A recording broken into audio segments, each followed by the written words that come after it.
À l'ordre, s'il vous plaît, ayant constaté le quorum, je déclare la séance de la Commission de l'économie et du travail ouverte. La Commission est réunie afin de procéder à l'étude du volet économie, PME, des crédits budgétaires du portefeuille économie, innovation et énergie. Pour l'exercice financier 2025-2026, une enveloppe de 2 heures a été allouée pour l'étude des crédits. Madame la secrétaire, y a-t-il des remplacements? Oui, Madame la Présidente. Madame Cadet-Bourassa-Sauvé, remplacée par M. Bush, Marguerite Bourgeois et M. Fontessia-Laurie-Dorion par Mme Zaga-Mendez-Verdun. Merci. Nous allons procéder à une discussion d'ordre général par bloc d'environ 20 minutes, incluant les questions et les réponses. Pardon? Je suis maintenant prête à reconnaître une première intervention de l'opposition officielle. Pour un premier bloc d'échange, Monsieur le député de Marguerite Bourgeois, la parole est à vous. Merci, Madame la Présidente. Juste pour confirmer, donc j'ai combien de temps exactement? Vous avez environ un peu plus de 14 minutes. D'accord. Merci beaucoup. Alors, merci à tous d'être ici aujourd'hui. On va parler PME. Monsieur le ministre, j'assume que vous êtes d'accord avec moi que le cœur de notre économie, ce sont nos PME. Elles sont dans les 17 régions économiques du Québec. Il y en a 270 000. Elles ont des menaces existentielles actuellement grâce à notre voisin du Sud. Est-ce que vous êtes d'accord avec moi sur le principe comme quoi que lorsqu'on donne moins d'argent, que ce soit des PME ou à des groupes ou peu importe, là, ça va donc être plus difficile pour eux autres à la base? Là. On coupe dans les budgets, donc c'est sûr qu'on... Je ne suis pas nécessairement d'accord, je vais le dire comme ça, parce que on peut être plus stratégique dans les choix qu'on va faire pour aider les entreprises qui ont besoin d'aide. On peut répondre présent de d'autres manières que seulement du financement. Donc, je pense que je comprends l'intention du collègue derrière sa question, puis je me permets d'interpréter ses intentions, mais je ne suis pas sûr que je suis 100% d'accord avec l'énoncé. Il y a plusieurs façons d'aider les entreprises, plusieurs façons dont on fait. Parfait. Fait que juste comme pour être clair, là, donc si on passe... du PQE de 2022-2025, qui avait une enveloppe de 121,7 millions, puis que là, on a un budget qui a été... une annonce qui a été faite au budget, que l'équivalent, finalement, allait être maintenant de 42,3 millions. Fait que j'assume que ce que vous dites, c'est qu'il y a eu plein d'optimisations, puis là-dedans, on aide, là... on a probablement un meilleur retour par dollar investi qu'on aurait eu donc en 2022. Est-ce que c'est bien ça que je comprends? Le montant dans le budget ne représente tout l'aide qu'on va mettre dans le plan PME. C'est une ponction, c'est le montant de nouvel argent qu'on va mettre à l'intérieur du plan PME. Mais il y a d'autres mesures. Ce que j'essaie de faire comprendre, c'est que oui, on peut injecter dans le plan PME de l'argent, on peut accompagner les entreprises de différentes façons, mais il y a un écosystème d'incubateurs, de gens qui accompagnent, qui aident, puis ça, c'est rehaussé des fois, c'est maintenu dans d'autres situations. Donc, c'est incomplet de regarder le plan PME, de dire il y a moins d'argent et donc on aide moins financièrement les entreprises. Il y a tout un écosystème qu'on a développé. Oui, j'entends ce que vous dites. Cependant, la question qui me revient souvent de la part de plusieurs des entrepreneurs avec qui je discute là, au quotidien, c'est que le Québec, sous la CAQ, a quand même gagné la palme d'or des faillites au Canada dans les petites entreprises, petites et moyennes entreprises. Il y a plus de 60 % des faillites au Canada qui sont au Québec. Et donc là, maintenant, avec ce qui se passe dans le contexte mondial, on s'entend qu'on est encore plus sujet à des faillites parce qu'il y en a qui vont donc perdre des liquidités. J'entends ce qui a été fait de la part du ministre des Finances pour sauver les entreprises, là. Mais dans un contexte parce qu'on coupe de plus de 60 % un budget qui était spécifiquement à l'aide aux PME, en quoi est-ce que ça, c'est meilleur pour les PME, selon vous? Bien, juste pour revenir sur l'énoncé du collègue sur les fermetures, les faillites versus fermeture définitive. La faillite ne dit pas toute l'histoire. La faillite ne parle pas de la diversité de l'économie québécoise, le type d'entreprise qu'on a au Québec. La faillite ne parle pas de si l'entreprise a repris après sa faillite ou sa déclaration de faillite. En plus, on ne parle pas ici de l'accompagnement que l'entreprise a reçu après sa déclaration de faillite si elle a réouvert. Donc, de regarder encore la métrique de seulement la faillite, je pense qu'on rate une partie de l'histoire. Il y a d'autres accompagnements qui sont offerts pour accompagner les entreprises à l'intérieur du Québec, puis on est une des juridictions les plus généreuses en termes d'aide qu'on donne aux entreprises et aux entrepreneurs. Est-ce que le ministre est au courant que la proportion de PME par rapport à la grosseur de l'économie au Québec est similaire à celle de l'Ontario? Est-ce que le ministre est au courant qu'en Ontario, elles ont le même ratio d'entreprises qui, lorsqu'elles font faillite, il y en a que ce n'est pas des faillites permanentes? Est-ce que le ministre est au courant de cette statistique? Sans commenter l'énoncé, je pourrais dire que la différence dans l'économie québécoise, c'est le type d'entreprise qu'on pourrait avoir. L'entreprise ontarienne, elle est différente. Les entreprises et les secteurs manufacturiers, les secteurs d'expertise de l'Ontario sont différents du secteur québécois. Donc, de comparer en ce sens le nombre, je pense que c'est rater l'histoire. Par contre, je comprends que... Je voulais juste revenir sur le fait que la statistique que vous m'avez donnée comme réponse à ma question, c'est-à-dire qu'il y a des faillites qui n'étaient pas permanentes. Est-ce que le ministre est au courant qu'en Ontario, ce ratio-là par rapport au nombre de faillites est similaire au Québec? Je comprends, mais après ça vient l'autre variable que j'ai expliqué dans ma réponse, qui est le type d'entreprise qu'on trouve au Québec versus le type d'entreprise qu'on trouve mais dans le contexte où est-ce que justement le ratio est le même, on fait donc face à plus de faillites nettes de tout l'argumentaire, plus de faillites au Québec. Hein, on en fait 60 % dans ceux qui ont fait de façon permanente des faillites. C'est le même ratio. Donc, on ne s'en sort pas, là. Je vais m'exprimer d'une autre façon. Il y a des entreprises qui sont stratégiques et il y en a d'autres qui sont moins stratégiques. Ah bon? Si on a plus de faillites dans des secteurs stratégiques, j'avoue avec le collègue que c'est un problème. Si j'ai plus de faillites dans des secteurs qui sont moins stratégiques, c'est peut-être tragique pour les gens concernés, mais pas un aussi gros problème. Donc, ça dépend du type d'entreprise. Quel secteur le ministre considère non stratégique puis qui peut faire faillite au Québec? Je ne vais pas m'aventurer dans des exemples. Vous l'avez amené juste pour savoir. Je veux juste faire un rappel de ne pas parler un par-dessus l'autre parce que c'est très difficile là, pour notre équipe. Donc, juste y aller un à la fois, s'il vous plaît. Merci. Il y a des entreprises qui sont stratégiques, il y en a qui sont moins stratégiques. Si on a des hauts taux de faillite dans des secteurs stratégiques, je trouve ça plus problématique que des secteurs qui sont moins stratégiques si les nombres sont plus élevés. Par contre, il faut étudier la question, il faut se concerner par les données. Mais je n'adhère pas à la thèse qu'en regardant simplement le nombre, on arrive à quelque chose d'éclairant. Mais comment... Excusez-moi. Bon. Mais comment, Monsieur le ministre, pouvez-vous donc, dans ce cas-ci, dire que en coupant de 60 % le plan PME 2025-2028, on peut donc ici s'attendre à ce que par dollar investi, on soit capable d'en faire 60 % de plus d'aide? Ou c'est quoi le ratio? Comment vous définissez le succès? Parce que honnêtement, quand je regarde ce qui est fait, je ne vois pas aucune mesure là, qui est mise en place qui peut nous garantir que chaque dollar investi va avoir au minimum le même rendement qu'avant. Sinon, bien, dans ce que vous sous-entendez, il devrait avoir un rendement supérieur parce qu'on va avoir les mêmes effets, si j'ai bien compris ce que vous dites. Hein. La première réponse que je donnerais aux collègues, c'est que nous, notre première mission au gouvernement, c'est de créer un écosystème, un environnement favorable à l'entrepreneurship. On n'est pas responsable de l'issue.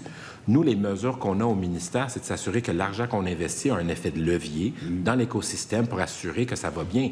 Et la bonne nouvelle, c'est que dans nos métriques, les argents qu'on investit génèrent plus de retombées lorsqu'on intervient. Mais ce n'est pas le gouvernement qui est déterminant dans le succès ou non de ces PME québécoises.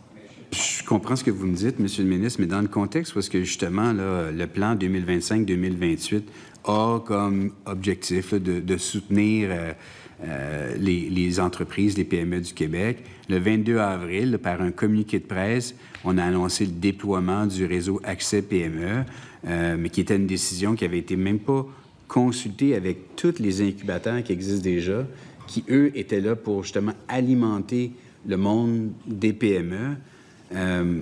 J'essaie de comprendre parce que c'est comme si on a décidé d'enlever tout l'écosystème qui vivait, cet écosystème-là que vous avez utilisé tantôt pour me justifier que ça valait la peine de couper de 60 % le plan PME parce qu'il y a un écosystème.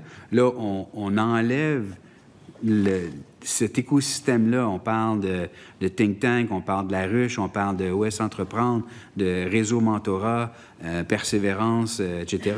On parle de tout cet écosystème-là qui, là, a été tassé de l'équation ou coupé de façon significative, puis on pourrait rentrer dans le détail. Comment, en ce que ça peut représenter, donc, un avancement net pour notre écosystème de PME au Québec? Bien, il y a plusieurs choses dans la question. Je peux rester dans le temps que vous avez pris pour poser la question. Je peux rentrer dans le détail. Là. Je vais vous laisser déterminer si j'ai le temps. Mais dans les choix qu'on a faits, c'est le contexte économique dans lequel on vit actuellement. On devait, suite à la fin de ces programmes-là, déterminer si oui, on allait réinjecter des nouvelles sommes dans ces programmes-là. La première chose à dire, c'est que ce n'est pas une critique au travail que ces gens-là ont fait, mais c'est les priorités gouvernementales qui doivent être en ligne avec les dollars qu'on dépense dans le plan. Je vous ai expliqué tantôt que les montants qu'on met dans le plan PME, qu'on va lancer et annoncer plus tard, c'est des sommes qu'on a investies, mais ce n'est pas la fin de l'histoire. Il va y avoir d'autres sommes qui vont être incluses là-dedans. Donc, je vous invite à ne pas trop vous référer aux chiffres qu'on va trouver dans le budget. Il va y avoir d'autres sommes qui vont être rajoutées au plan PME. Pour ce qui est de groupes qu'on a cessé de financer, vous avez mentionné Ose entreprendre. Ose entreprendre, c'est un bon exemple de on a l'arbre qui cache la forêt. Ose entreprendre est financé de deux façons. Ils sont financés par le ministère de l'Éducation, sont financés par le ministère de l'Économie. Le financement fait par le ministère de l'Éducation va poursuivre.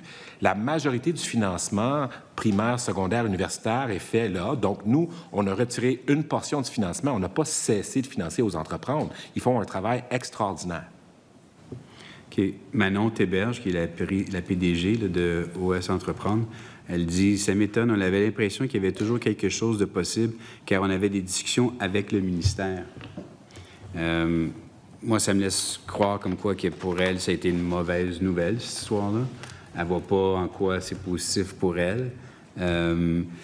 J'essaie juste de voir, tu sais, en quoi est-ce que, pour vous, là, aujourd'hui, ce qui semble avoir été donc annoncé au budget, l'ensemble de tout ça est meilleur pour notre écosystème. Vous faites un lien... Je vais vous donner le double de temps que ça m'a pris de poser la question. Bien, en fait, vous semblez, je ne vais pas vous prêter les intentions, faire un lien direct avec les dollars investis puis le résultat attendu.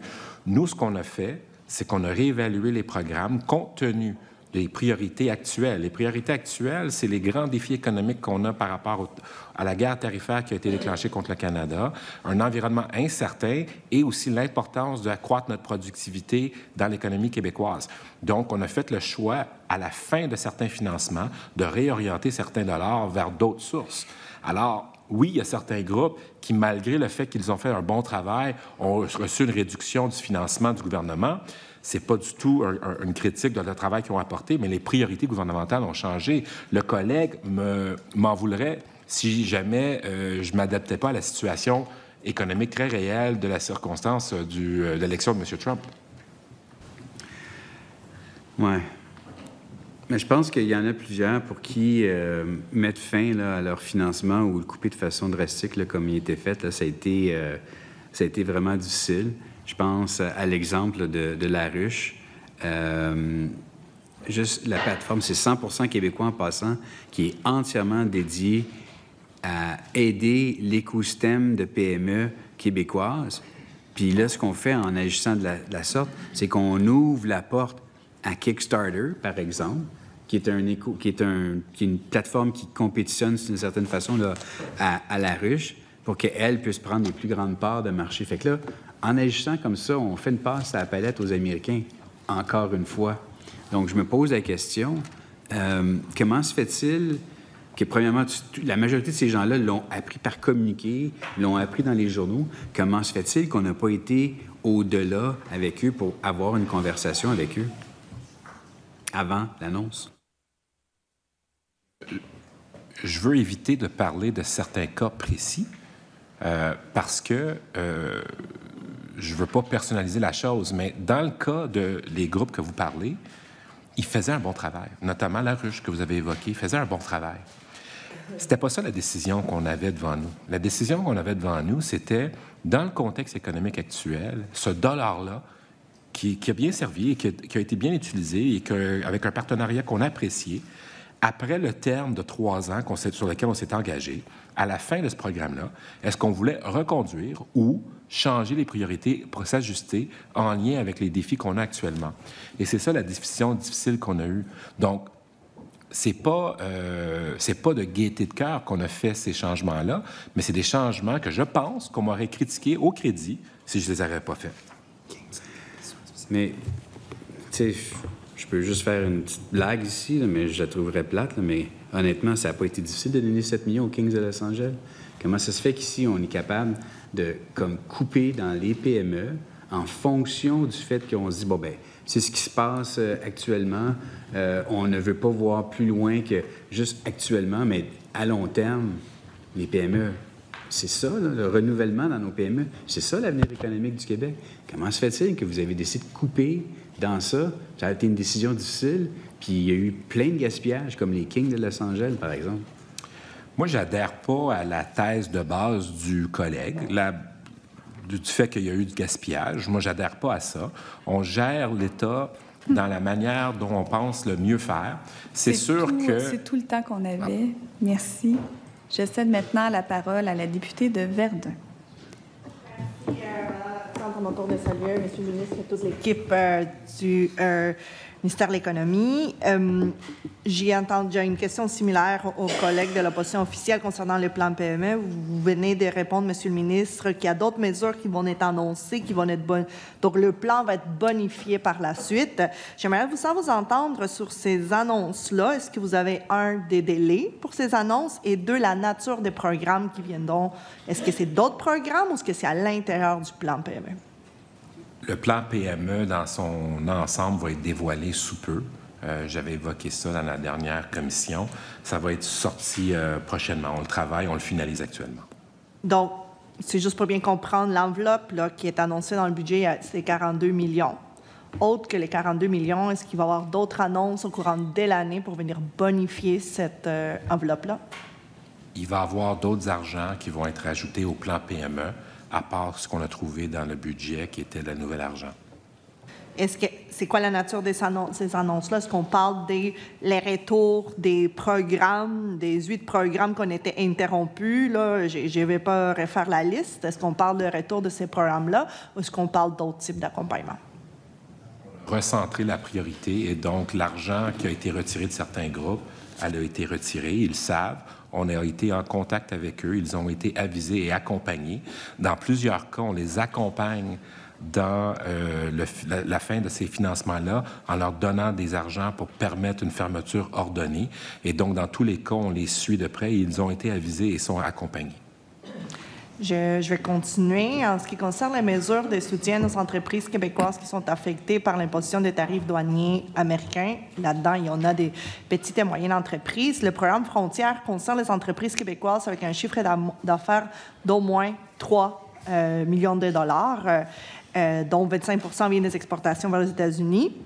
Donc, ma question initiale, c'est pourquoi avoir fixé le seuil minimal d'admissibilité à 3 millions de chiffre d'affaires? N'est-ce pas une façon aussi, ça peut exclure là, des petites entreprises qui sont soit exportatrices et qui sont pourtant affectées par les tarifs?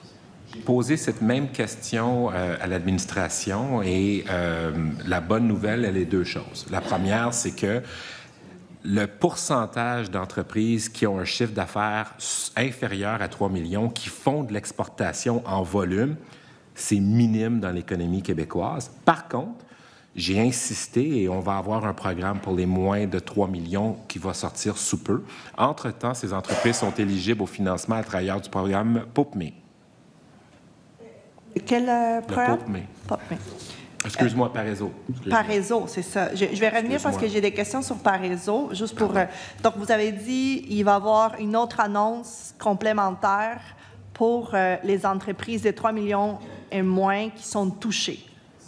C'est qu'on va étudier la question, on a posé la question. En ce moment, ça ne semble pas être un enjeu parce que la majorité des gens qui sont affectés n'ont tout simplement pas un fonds de roulement qui est supérieur à 3 millions. Si ça devenait un problème, on a un programme qu'on a réfléchi et regardé qu'on pourrait lancer.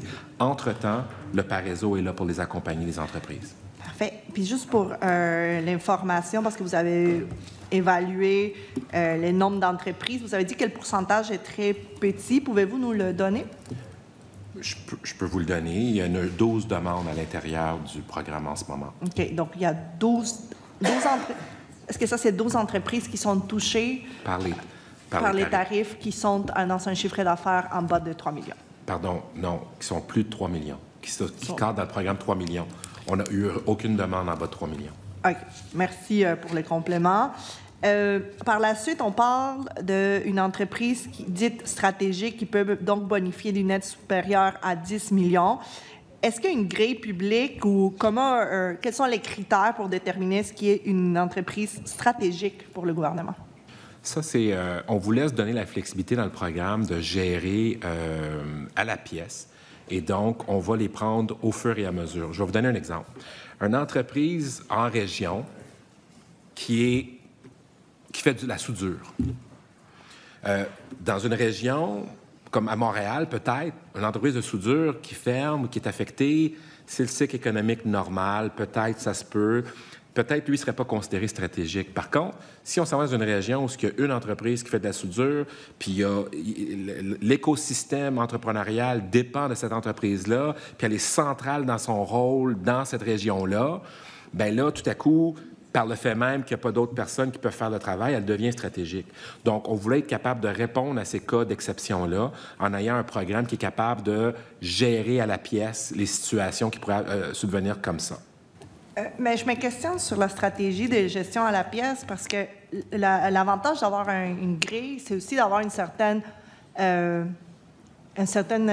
sens équité aussi envers les différentes entreprises qui vont faire appel au programme, là, parce qu'on dit que des aides de plus de 10 millions seront accordées pour des entreprises considérées stratégiques. Donc, notre question, c'est de savoir comment ces demandes-là vont être traitées. On ne s'assoit pas en comité puis on décide au pouce. Là. Il y a des critères qui sont écrits. Il faut que ce soit une entreprise qui joue un rôle clé dans le secteur d'activité, un maillon essentiel, un chef de file qui se démarque dans son activité, un rayonnement à l'international, un employeur d'importance. Il y a des critères qui sont établis, qui sont évalués à l'intérieur de ce programme-là.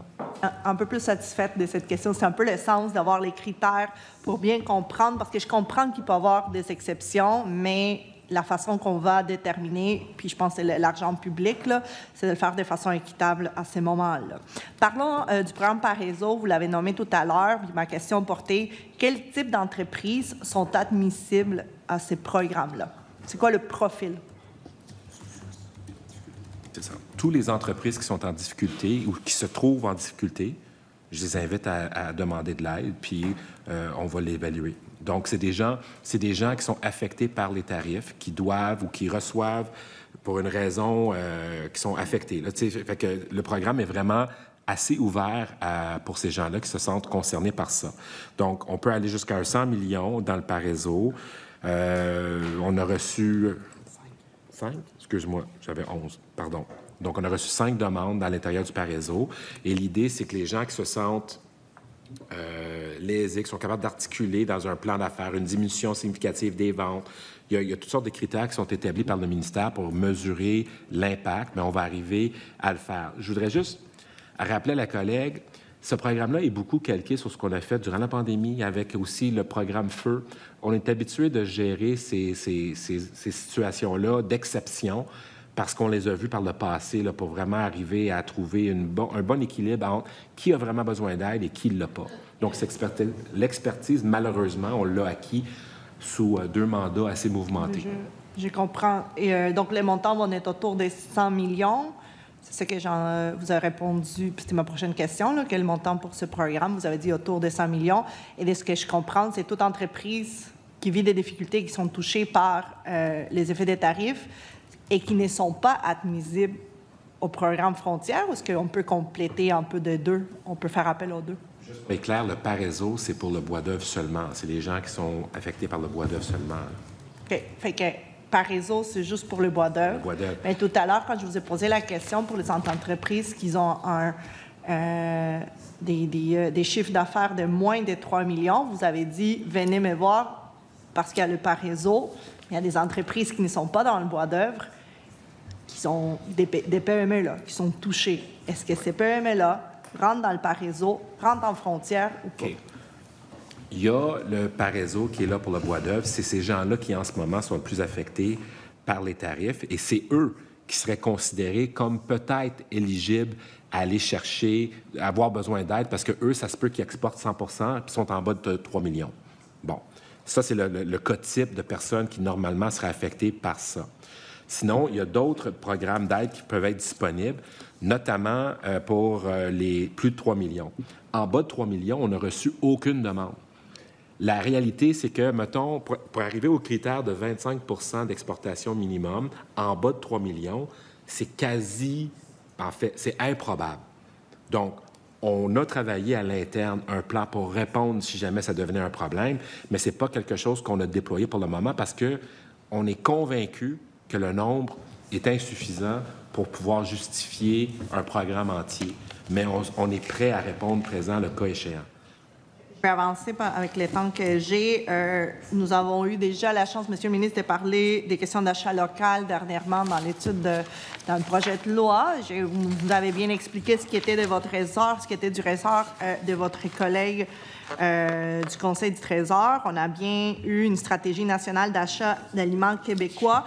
Parmi les objectifs et dans ces projets de loi-là et l'application, il y a une marge préférentielle qui est donnée au plus de 10 un organisme public peut accorder pour des contrats d'approvisionnement auprès des petites entreprises québécoises pour des biens, des aliments, des produits ornementaux, des matériaux de construction. C'est super. On est en train de donner plus de chances à nos PME pour avoir un accès au marché public. Est-ce que du côté de votre ministère, avez-vous un suivi, avez-vous des informations ou des évaluations qui sont faites, qui vous ont données de la part du Conseil du Trésor sur l'effet de donner cette marge préférentielle-là, combien de PME en bénéficient et c'est quoi l'effet global sur l'économie?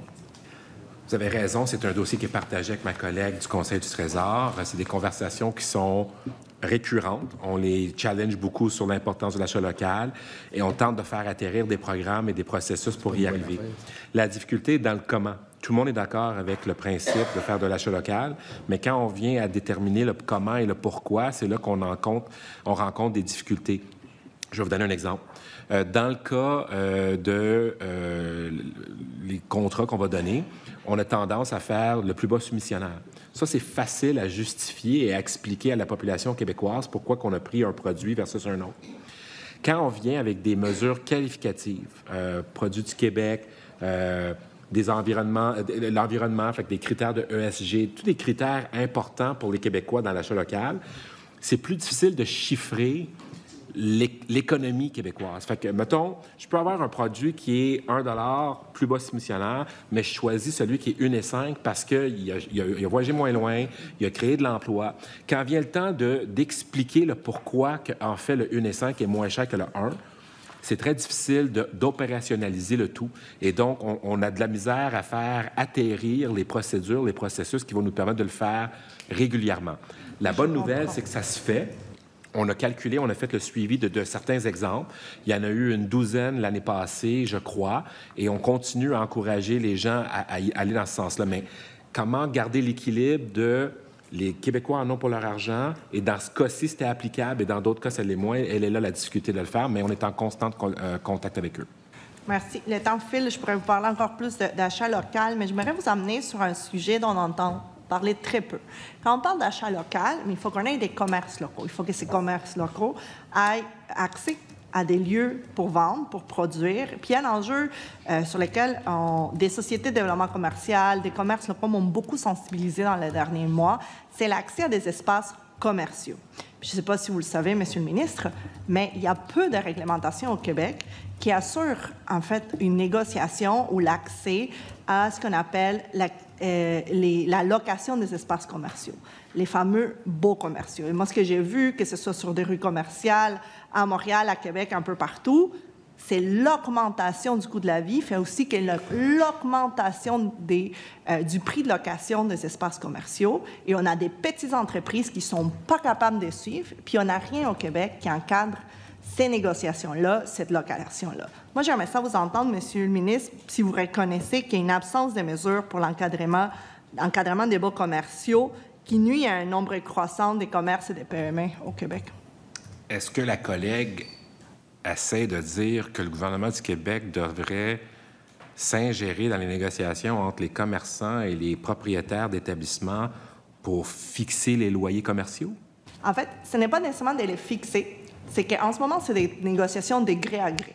Dans le locatif, on a par exemple un bail type qu'on fait signer, mais du côté commercial, ça n'existe pas. Puis quand il y a du gré à gré, il y a même des propriétaires qui peuvent dire « je n'ai plus le goût de renouveler », bye, et ils gardent des locaux vides parce que c'est plus profitable, en fin de compte, les garder vides, puis augmenter par la suite des prix et ça augmente. En fait, ça favorise les grandes bannières. Est-ce que vous avez une opinion là-dessus? Est-ce que vous êtes penché là-dessus? Parce que c'est quelque chose que les commerçants nous en parlent beaucoup, puis ils ne sont pas capables de suivre, puis il n'y a rien qui encadre et qui leur permet d'avoir des outils de négociation. Bien, moi, c'est la première fois de ma vie que j'entends ça. J'ai pas d'opinion. Je demande à être sensibilisé davantage parce que d'emblée, je comprends pas, mais je suis ouvert à comprendre. Peut-être pas parce que je vois le temps avancer, mais ça va me faire plaisir de vous en parler. Je porte en ce moment une pétition là-dessus parce que c'est en suivant les conseils de plusieurs commerces locaux dans ma région, dans mon comté à Verdun, qui ont dû fermer à cause de la pression et qui, on le voit, c'est juste des grandes bannières qui peuvent payer ces prix-là. Un autre exemple que je voulais vous amener concernant les questions de main-d'œuvre, avec le temps qui nous reste, c'est la question de l'intelligence artificielle. On voit dans le budget on va offrir un crédit d'impôt qui encourage les projets intégrant l'intelligence artificielle dans les petites et moyennes entreprises. Ceci dit, l'intelligence artificielle est en train de chambouler complètement le marché du travail. Il y a des secteurs dans lesquels, oui, on a une pénurie de main-d'œuvre, mais en ce moment, l'intelligence artificielle est utilisée un peu partout et on parle vraiment d'une révolution industrielle. Puis j'aimerais ça vous entendre sur le plan du gouvernement pour faire face à ces changements-là, autre que juste financer l'adoption des techniques, la technologie IA.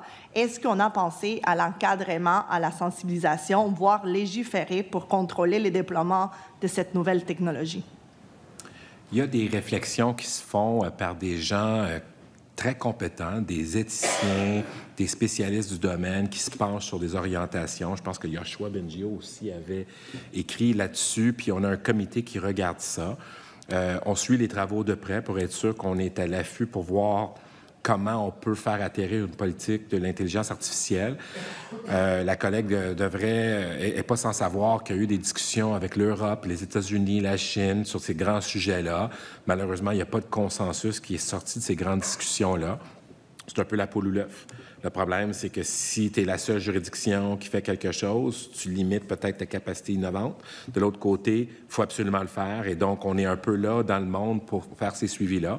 La bonne nouvelle, c'est que le Québec s'est doté de cette réflexion-là, des outils pour réfléchir à ces questions-là. Et on est à l'écoute et on suit les travaux de près.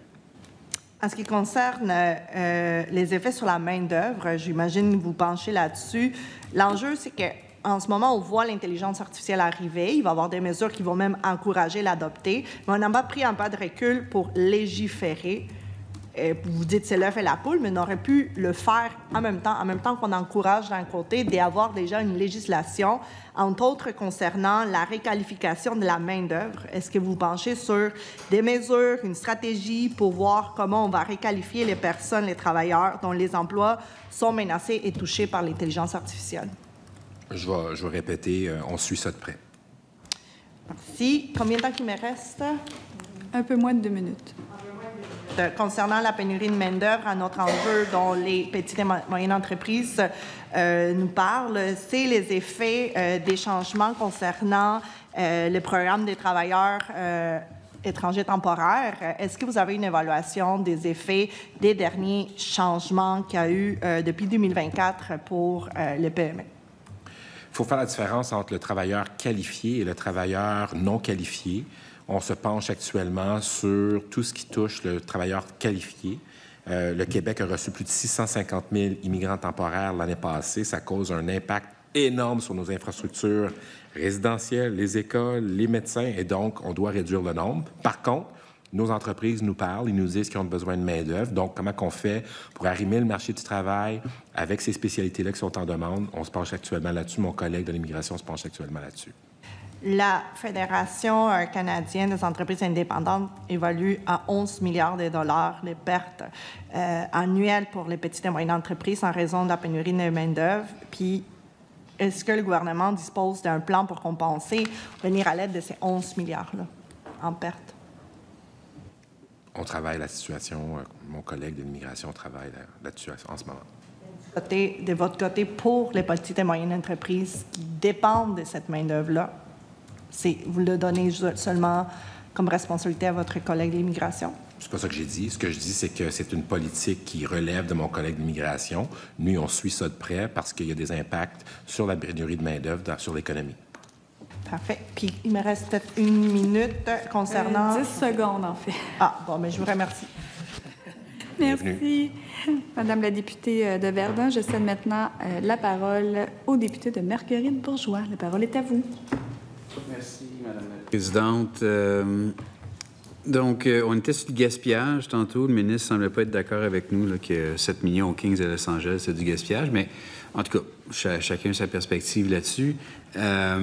On l'a entendu, le premier ministre là, nous a quand même parlé à quelques reprises du fait que, comme quoi, qu'il aurait souhaité là, qu'on soit plus optimal, que la machine soit plus performante, qu'il y ait moins de paperasse, qu'il y ait moins de red tape, comme il l'a dit. Il aurait souhaité là, qu'on soit capable de mieux gérer, de faire plus avec ce qu'on a sans être obligé d'augmenter le nombre d'employés dans les ministères. Ma question est simple pour le ministre. Combien d'employés nouveaux a-t-il sous la gouverne depuis la dernière année? Je peux revenir avec le montant exact pour le collègue. OK. On m'avise qu'on n'a pas plus de ETC qu'il y a 1 an. On n'a pas plus de quoi? D'ETC qu'on avait il y a plus d'1 an. ETC, pour ceux qui nous écoutent, ça veut dire quoi? Employé temps complet. Merci. Donc, il n'y en a pas plus depuis 1 an. OK. Et donc, lorsque le premier ministre fait des critiques là, à l'intérieur du cabinet, en fait, à l'intérieur là, du Conseil des ministres, comme quoi on a augmenté le nombre d'employés un petit peu tout partout, là, y a-t-il d'autres départements, selon vous, qui auraient été plus enclins à avoir des nouveaux employés qui brassent du papier?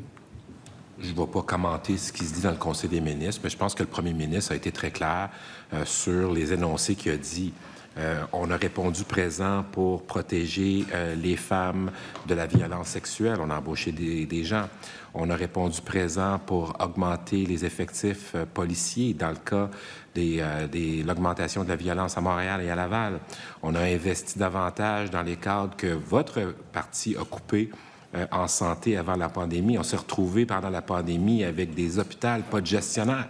C'est sûr qu'on doit embaucher du non-soignant dans ce temps-là. Donc, il y a eu plein d'affaires qui sont arrivées.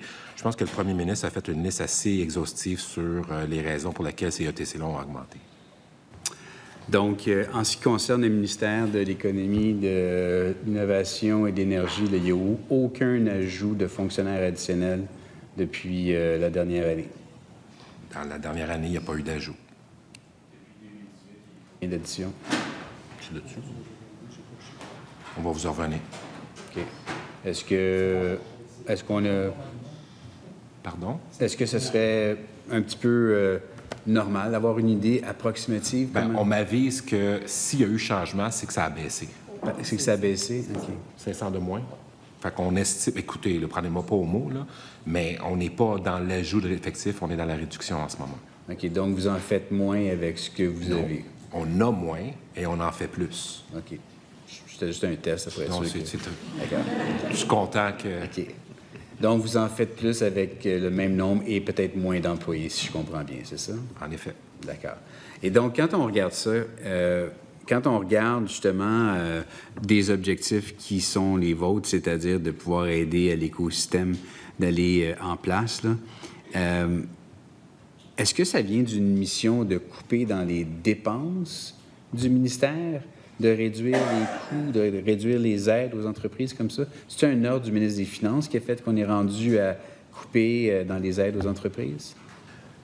Tout le monde devait faire sa part pour continuer la mission de l'État, qui était d'aider le ministère de la Santé et de l'Éducation. Tout le monde a fait sa part, incluant le ministère de l'Économie.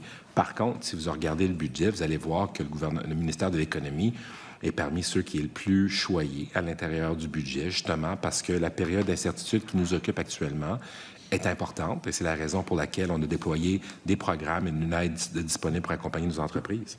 Donc, moi, je dirais que on a participé à l'effort, mais ça ne nous a pas empêché de continuer à aider les entreprises qui ont besoin d'aide pour être accompagnées. Est-ce que vous étiez au courant que pour un organisme comme, par exemple, La Ruche, là, laquelle on a discuté un petit peu, là, que chaque dollar qui est investi, qui avait été investi par le gouvernement, générait 3,25 $ de retombées pour les communautés du monde des affaires au Québec? Est-ce que vous étiez au courant de cette statistique? En fait, ce que j'ai dit tantôt, je le maintiens. C'était pas une appréciation du travail que faisait La Ruche. La Ruche faisait un bon travail. Je le répète, là, il faisait un bon travail.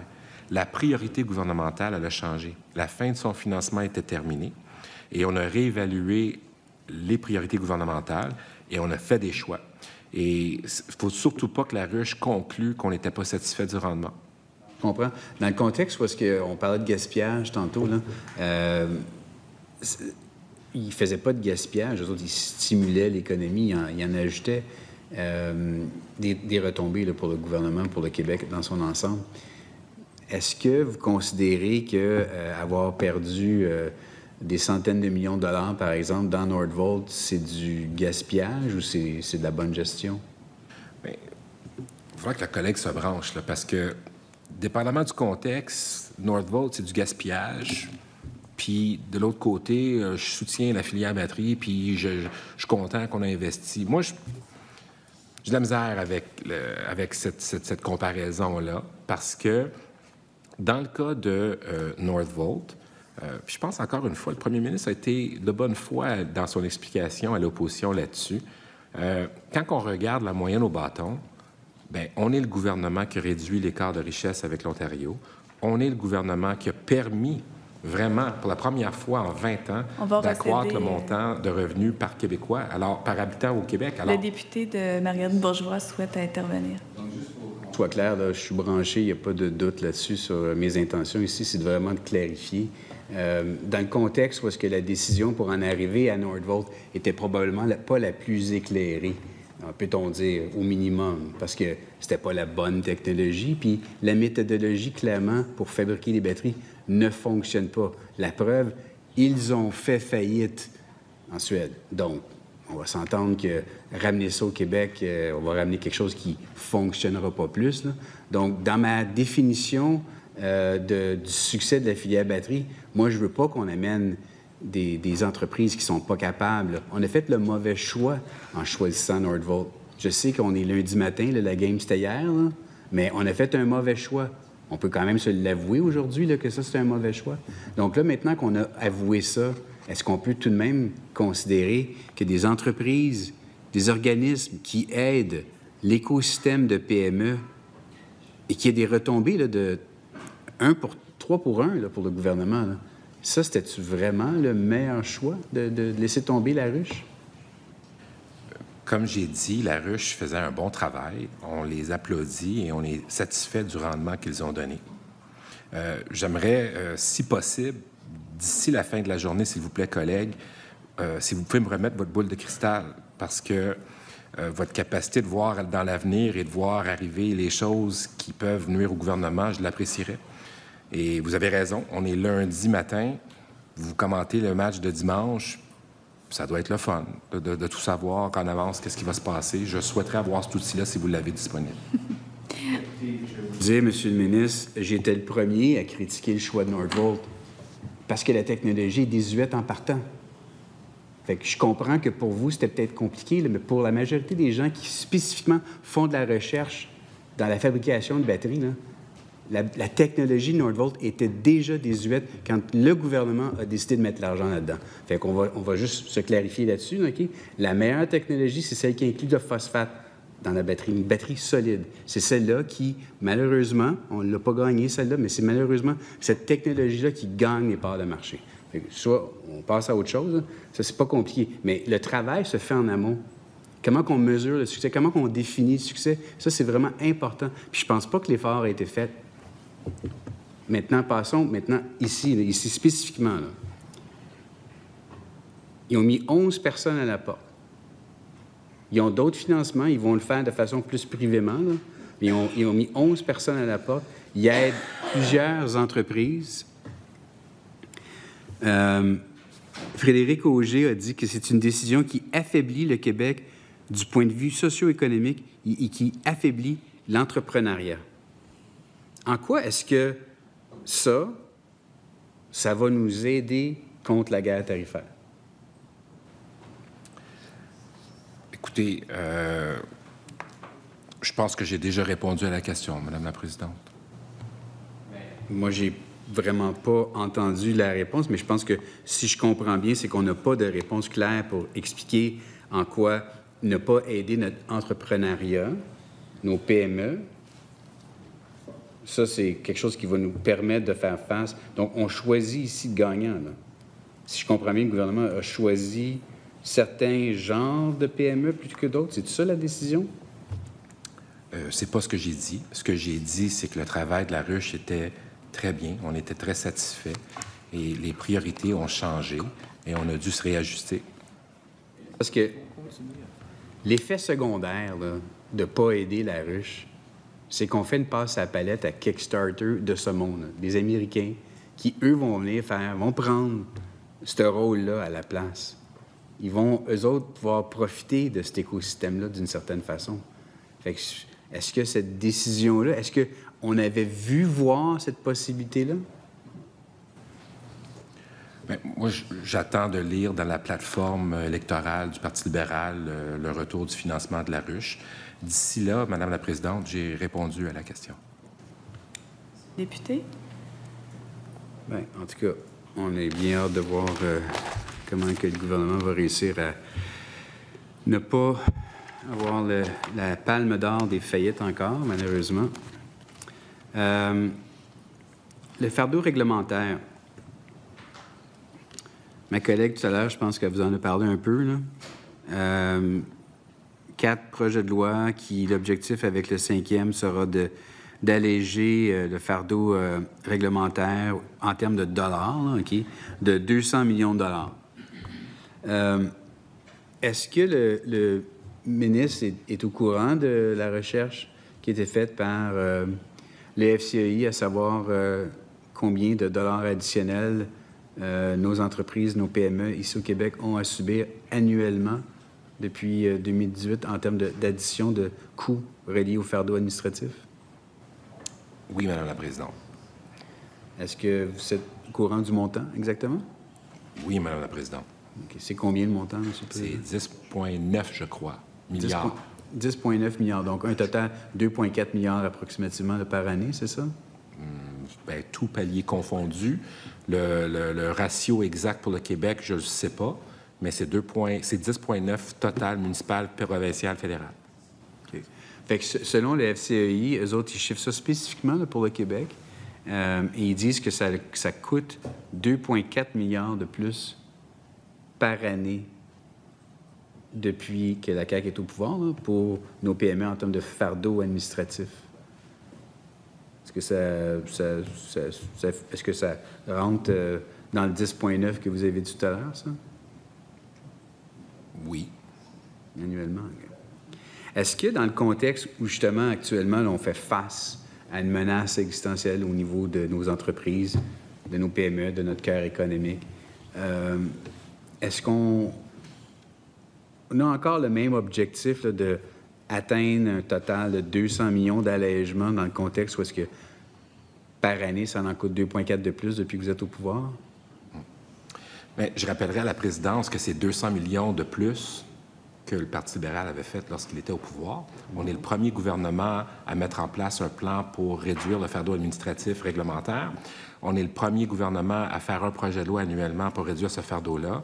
On est le premier gouvernement à chiffrer le nombre, le volume et le montant qu'on veut réduire. Et on va continuer de le faire. Le collègue demande si on va en faire plus. La réponse, c'est oui. Le plan se termine l'année prochaine et on a déjà évoqué publiquement qu'on va faire un deuxième plan, 26-29. Juste faire une analogie, c'est comme quand, par exemple, on s'en va s'acheter quelque chose, puis le vendeur nous dit ah, je vais te faire une escompte de 10 % mais ils ont augmenté les prix avant que tu arrives. Finalement, tu te trouves à payer le même prix. L'exemple que je veux dire, c'est que ça coûte 2,4 de plus depuis que vous êtes là, par année. Là, on réduit 200 millions. Fait que le net de tout ça, c'est 2,2 milliards de plus par année après votre effort. La question revient. est-ce qu'on a une idée de l'amplitude de l'objectif qu'on va atteindre? Parce que 2,2 milliards net de ce qu'on va économiser après votre 5e projet de loi, on est encore 2,2 milliards de plus par année, là. Puis je pense que vous dites que c'est de la faute des libéraux, là. Nous, on ne l'a pas fait de par le passé, etc., là. Mais la réalité, c'est que ça coûte quand même net, depuis que la CAQ est au pouvoir, 2,2 milliards de plus en paperasse pour nos PME. Là. Mais Malheureusement, c'est tout le temps que nous avions. Je vais devoir passer la parole à la partie gouvernementale pour 9 minutes au député de Nicolas Bécancour. La parole est à vous.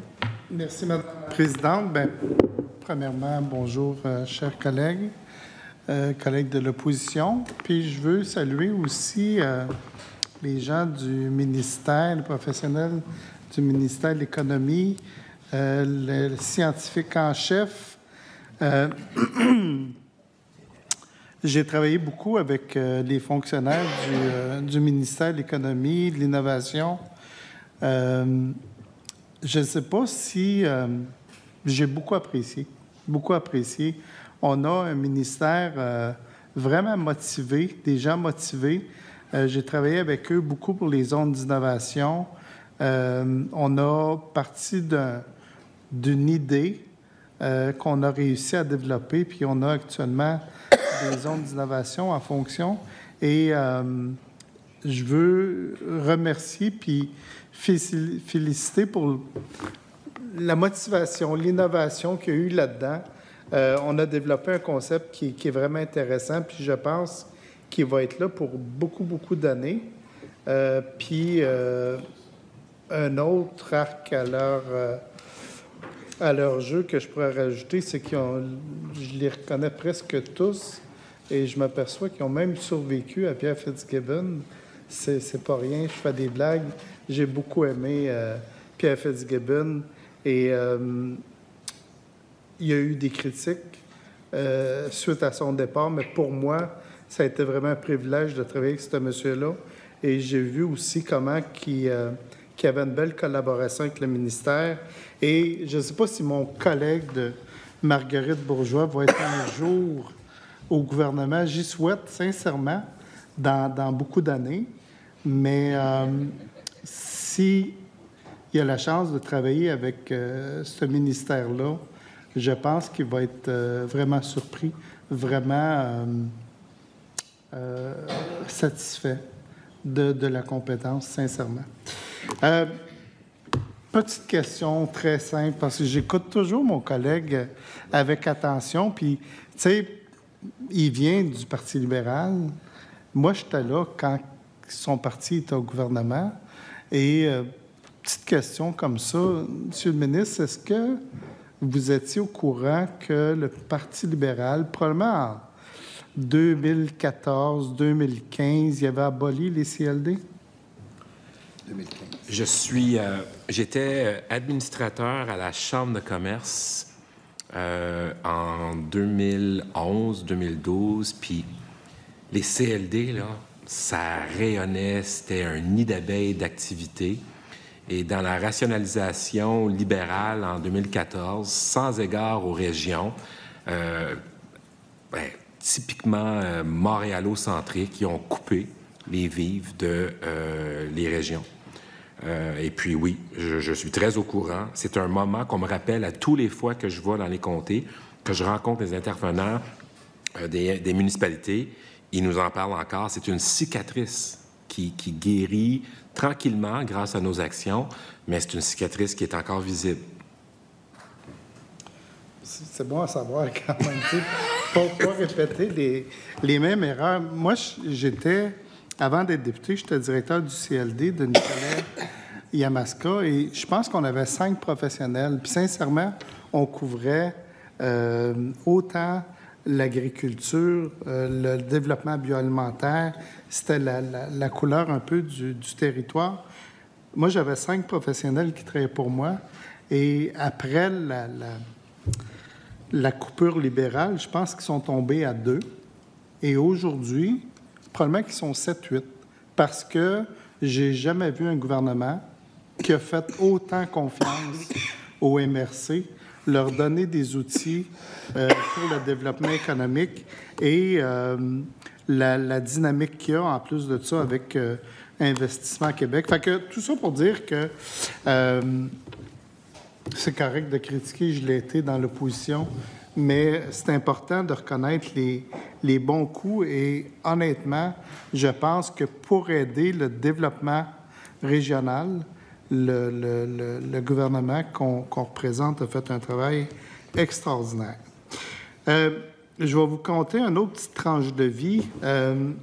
Mes enfants, ils ont 32 ans et de l'âge de 8 à 18 ans à peu près, je les ai coachés au baseball.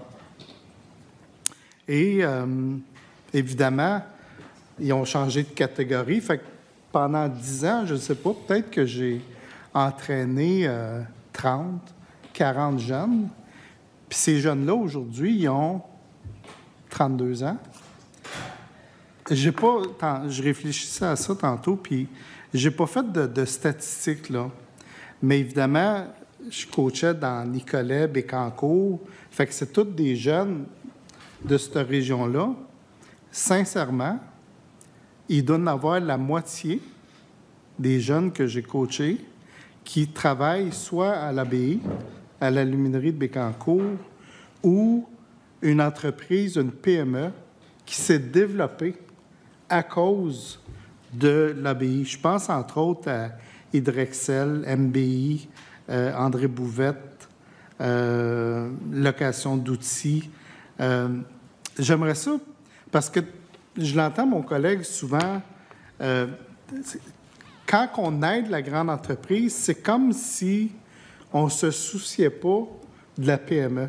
Puis moi, pour moi, c'est tout à fait le contraire. Quand on réussit à aller chercher un gros joueur, évidemment, on aime ça que ça soit québécois, mais si c'est un gros joueur qui vient de l'extérieur, puis qui arrive ici, qui s'installe, qui devient un donneur d'ordre pour le développement de PME, pour moi, c'est ça, un bon développement économique. J'aimerais ça, M. le ministre, vous entendre par rapport à ça. Comment vous voyez l'utilité de la grande entreprise pour le développement des PME? En fait, on a cette fâcheuse tendance de penser qu'on ne doit pas faire les deux. Moi, je rappelle important, 95% des interventions d'Investissement Québec se fait auprès des PME. Mais le 5% qui n'est pas là, les grandes interventions qu'on fait pour accompagner les grandes entreprises sont générateurs de PIB énormes au Québec.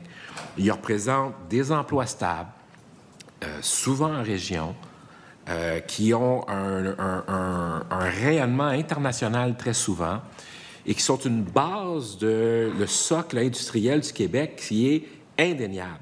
Parce que ces mêmes gros-là deviennent des donneurs d'ordre pour ceux qui sont en dessous, là, parce que tu as une grosse entreprise puis qu'elle a un grand projet, mais son grand projet, elle va le financer avec des entreprises québécoises.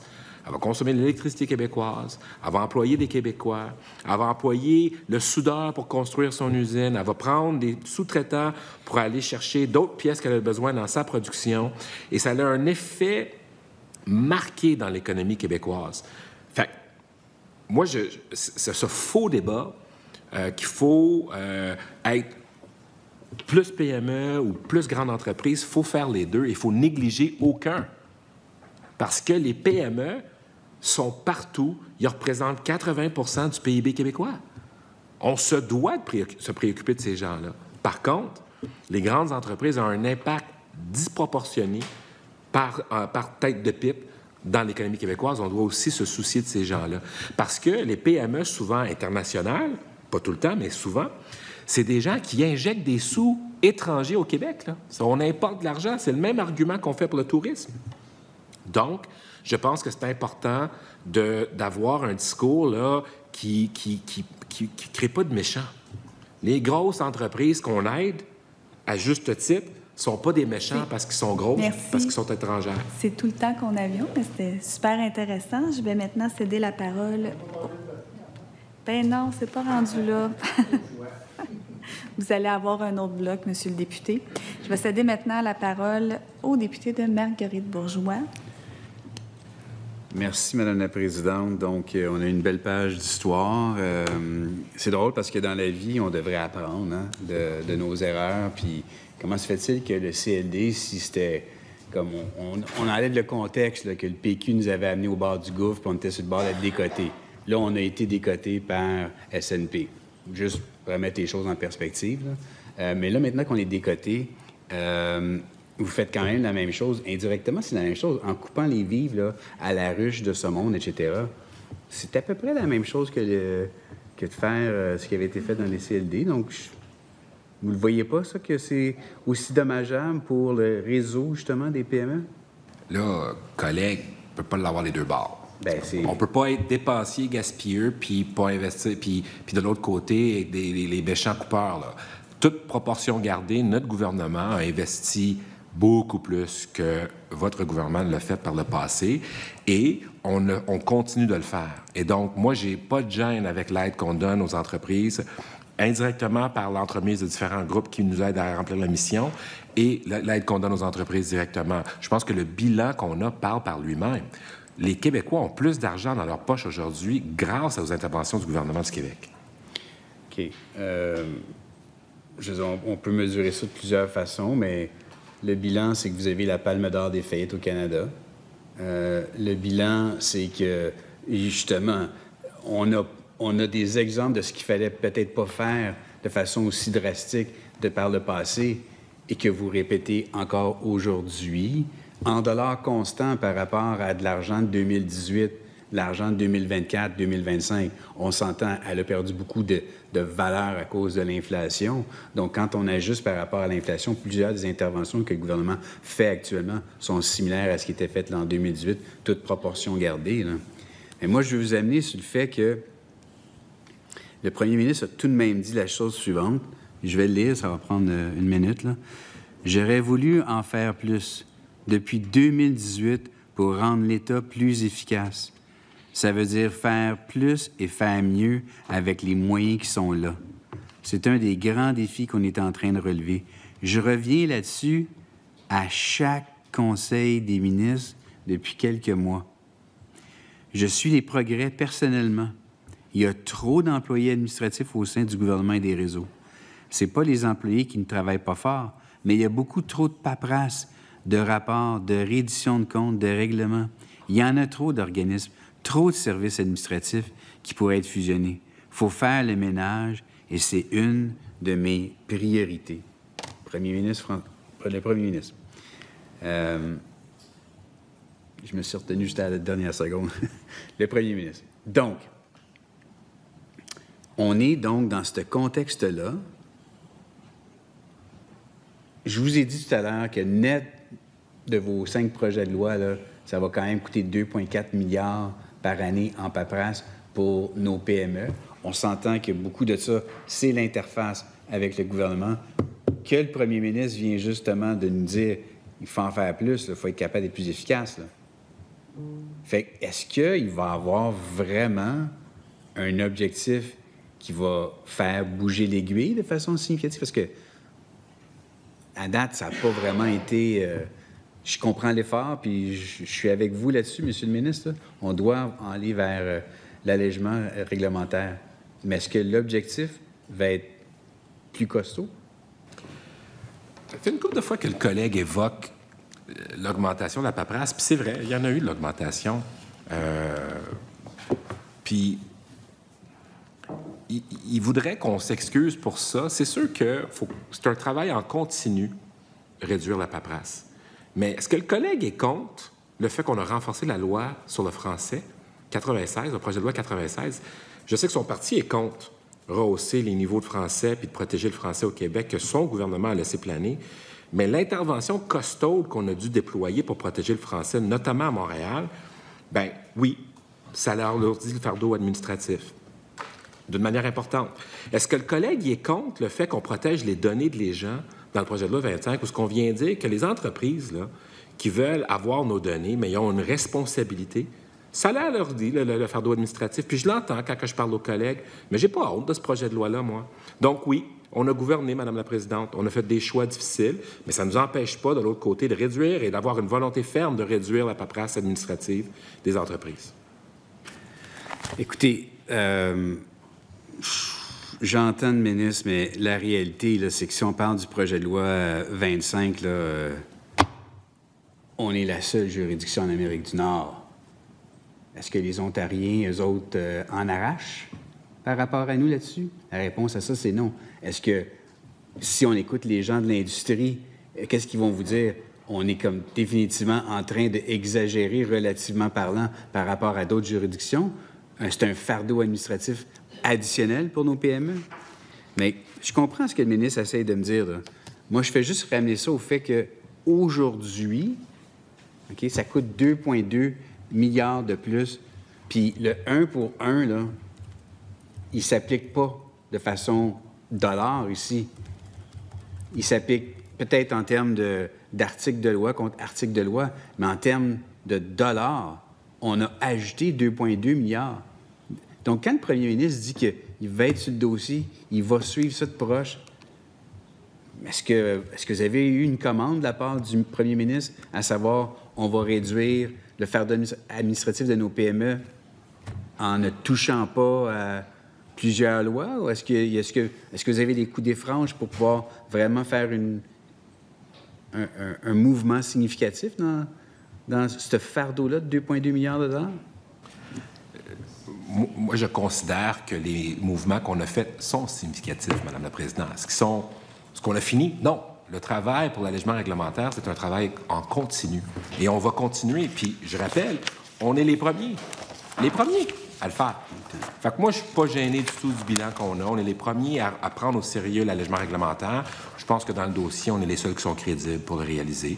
Alors, pour répondre aux collègues, oui, le premier ministre est un partenaire important dans ma mission de réduire le fardeau administratif, puis j'en suis très fier. C'est quand même assez surprenant d'entendre le ministre nous dire comme quoi que augmenter la facture à tout le monde là, de 2,2 milliards, là, il est fier de ça. Là. Il est vraiment fier d'avoir augmenté la facture pour nos PME. Je pourrais te répondre à la question. J'ai pas fini ma question. Non, mais je veux répondre parce que... À la fois, s'il vous plaît. Donc, je disais que je suis quand même surpris d'entendre que le ministre trouve ça une bonne affaire d'avoir augmenté le fardeau administratif de nos PME de 2,2 milliards de dollars. La Fédération canadienne de l'entreprise indépendante dit que 80 des PME disent que leur fardeau a plus qu'augmenté, que c'est insoutenable. 65 d'entre elles estiment que ça freine directement leur productivité. Est-ce que le ministre est au courant que sous son gouvernement, depuis 5 ans, il y a eu 0 gain de productivité dans l'ensemble de l'économie? Mais parlons-en de la FCEI, Madame la Présidente, qui a donné un A à notre gouvernement pour le travail qu'on fait pour la priorisation de l'allègement réglementaire. Moi, j'ai le goût de parler de ça. Fait que s'il veut continuer de parler de ce que la FCEI fait puis ce qu'ils disent, on est les premiers et les seuls. Et en matière de l'allègement réglementaire, on est exemplaire au Canada dans le dossier. Donc oui, Madame la Présidente, je suis fier du A qu'on a. Je comprends que le ministre n'est pas dans une session de crédit ici obligé de répondre aux questions, même si c'est le but ultime de l'exercice. Je réponds aux questions. Sinon, je ne serais pas ici. Créez-moi, j'ai pas le goût Je veux juste qu'on soit clair. Là. Un rappel à la prudence. Les échanges se passaient bien jusqu'à maintenant. Monsieur le député, poursuivez. Est-ce que le ministre est au courant, je répète ma question, qu'il y a eu 0 gain de productivité depuis les 5 dernières années pour l'ensemble de l'économie? Je pense que cette donnée-là, qui évoque souvent, a été contestée par le premier ministre récemment. Je ne sais pas où est-ce qu'il prend sa donnée puis sur quoi il se fie. Page A6 du budget du ministre des Finances. Je pense qu'on a répondu à cette question-là. Je l'invite à répondre, à adresser sa question au ministre qui a rédigé le budget. Mais on a répondu assez clairement à cette question-là. Bien, en fait, non, parce que la réalité, Monsieur le ministre, c'est qu'il y a eu 0 gain de productivité au Québec sous votre gouvernement depuis les 5 dernières années.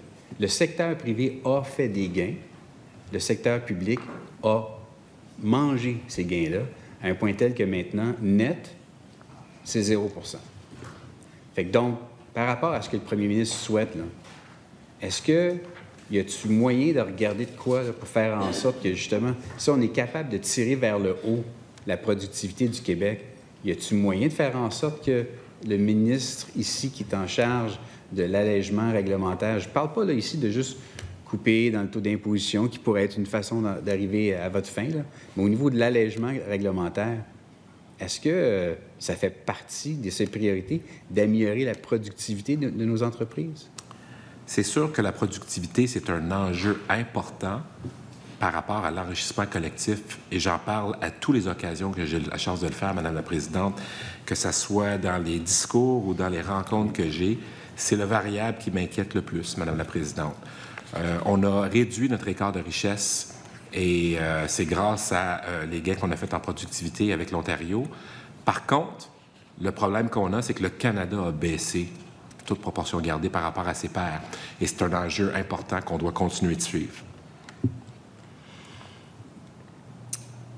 Est-ce que dans l'avenir, dans la prochaine version du projet de loi qui s'en vient là, sur l'allègement réglementaire du ministre ici, là, est-ce qu'on va avoir comme objectif non seulement de réduire le fardeau de façon significative, mais d'être capable de le quantifier? Comment allons-nous mesurer le succès au niveau de l'amélioration de la productivité? Est-ce que ça va devenir une des variables qui va être inclue dans le rationnel du ministre? Bien, je dirais, Madame la Présidente, qu'on le fait déjà, l'étude de la productivité. La preuve, c'est qu'il vient juste de me citer une donnée dans le budget. Bien, en fait, je ne vois pas aucune étude de la part du ministère de l'Économie et de l'Innovation en ce qui a trait à l'amélioration de la productivité de l'État. Donc, si je comprends bien la question, on a fait des études par rapport au programme Offensive Transformation numérique. Ça nous a permis d'établir que dans l'aide qu'on a donnée aux entreprises en lien avec ce programme-là, qu'il y a une moyenne d'à peu près 10-15 % d'amélioration de la productivité à l'intérieur, ou plutôt de la rentabilité de ces entreprises-là qui ont investi en productivité. Donc, on voit que nos démarches fonctionnent. Mais comment expliquez-vous alors, Monsieur le ministre, que la productivité au Québec est nulle depuis 5 ans? Que le secteur privé en fait? Donc, clairement, c'est le reste là, qui gobe. Là. Il y a plusieurs réponses à cette question-là. La première, je devrais l'adresser à la présidente du Conseil du Trésor par rapport à l'efficacité de l'État. La deuxième, je lui ai donné la donnée qu'on a investie pour les programmes de productivité et ceux qui l'ont fait ont vu accroître leur rentabilité. La troisième, c'est la conjoncture économique globale. Depuis plusieurs années, il y a eu des enjeux macroéconomiques qui font en sorte que la productivité a chuté pour plusieurs intervenants. Donc, ce que je dirais, c'est que c'est un phénomène global. Moi, je vous dirais, s'il veut vraiment fixer sur un problème, le problème qu'on a au Québec, c'est que nos entrepreneurs investissent pas assez de cash pour accroître leur productivité. Puis des fois, ils l'ont, l'argent. Puis nous, on essaie de les inciter à le faire. Mais le problème qu'on a observé, c'est plutôt ça. Bien, la réalité, si je peux me permettre, Madame la Présidente, c'est qu'il y a gain de productivité dans le secteur privé. C'est pas ça l'enjeu. Là. L'enjeu, c'est que le secteur public gobe tout gain de productivité. C'est pour ça que c'est nul, net de l'économie dans son ensemble. C'est ça l'enjeu, là. Fait qu'on peut blâmer les entrepreneurs qui en investissent pas assez pour plusieurs raisons. Mais c'est pas à cause de leur gain de productivité que le gouvernement est inefficace, là. C'est la responsabilité du gouvernement de gérer la machine pour qu'elle le soit plus efficace. La loi sur les décrets de convention collective, le ministre sait qu'on est la seule juridiction au Canada qui a cette loi? Le collègue le sait parce que je lui ai dit. D'accord.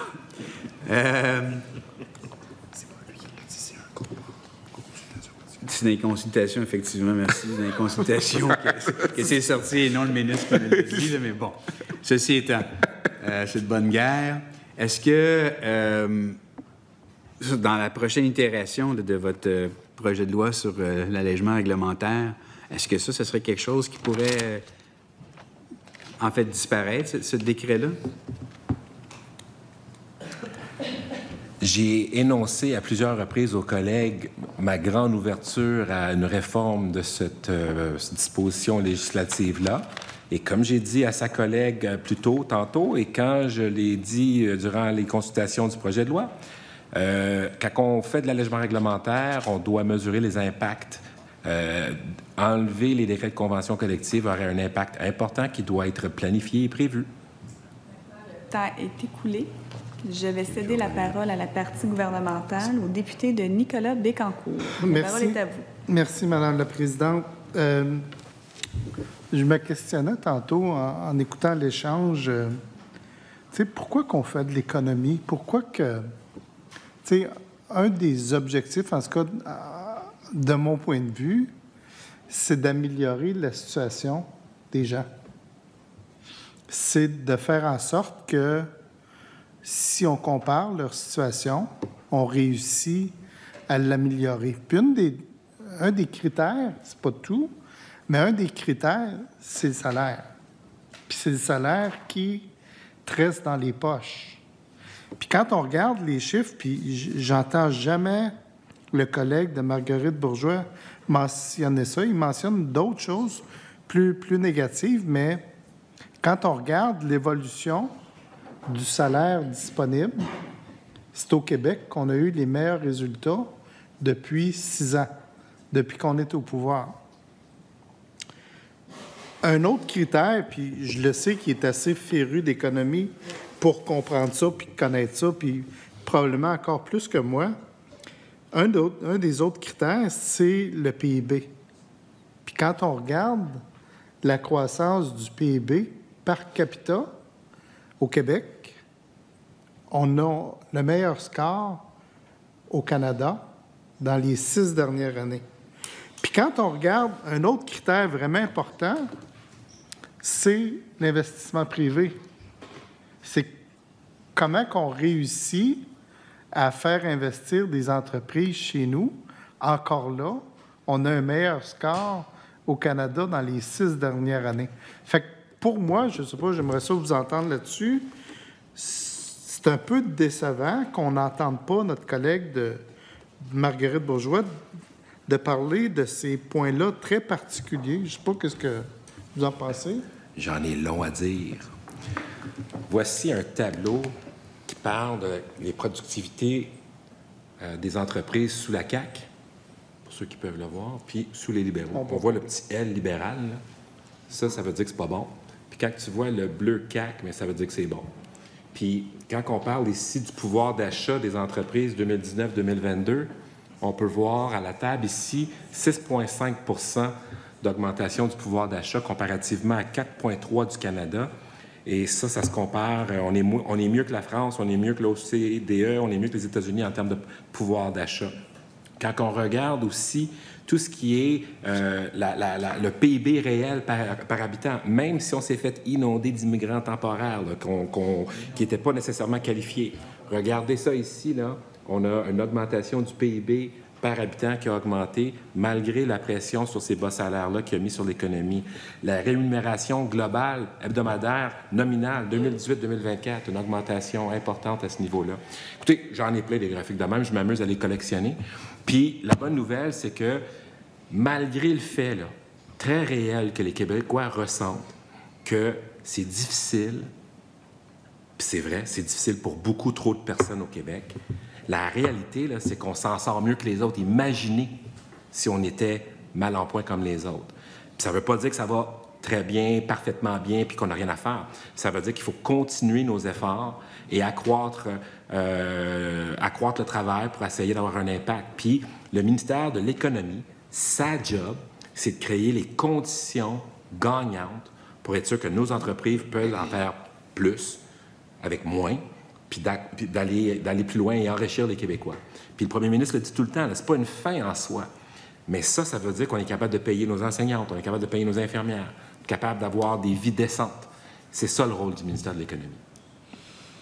Puis c'est pour ça qu'on veut toujours en faire plus. Je veux revenir à ce que je mentionnais tantôt, la grande entreprise, puis il y a une dimension que j'oubliais aussi, c'est... Je pensais à Sept-Îles, je pensais à Bécomo, Alcoa à Bécomo, Alouette à Sept-Îles.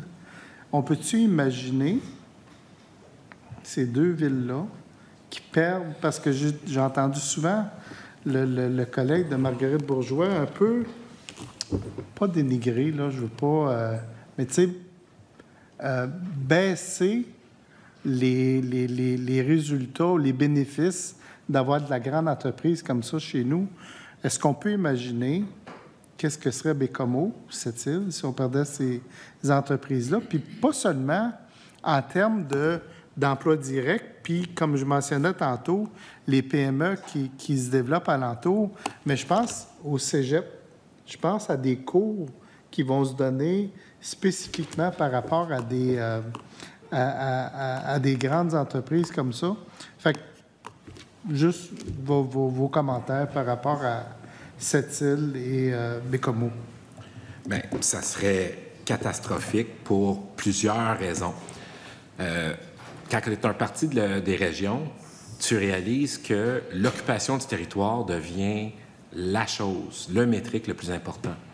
Occupation du territoire, c'est une façon, fonctionnaire, de dire qu'on est capable de bien vivre où ce qu'on est, même si on n'est pas dans une grande ville.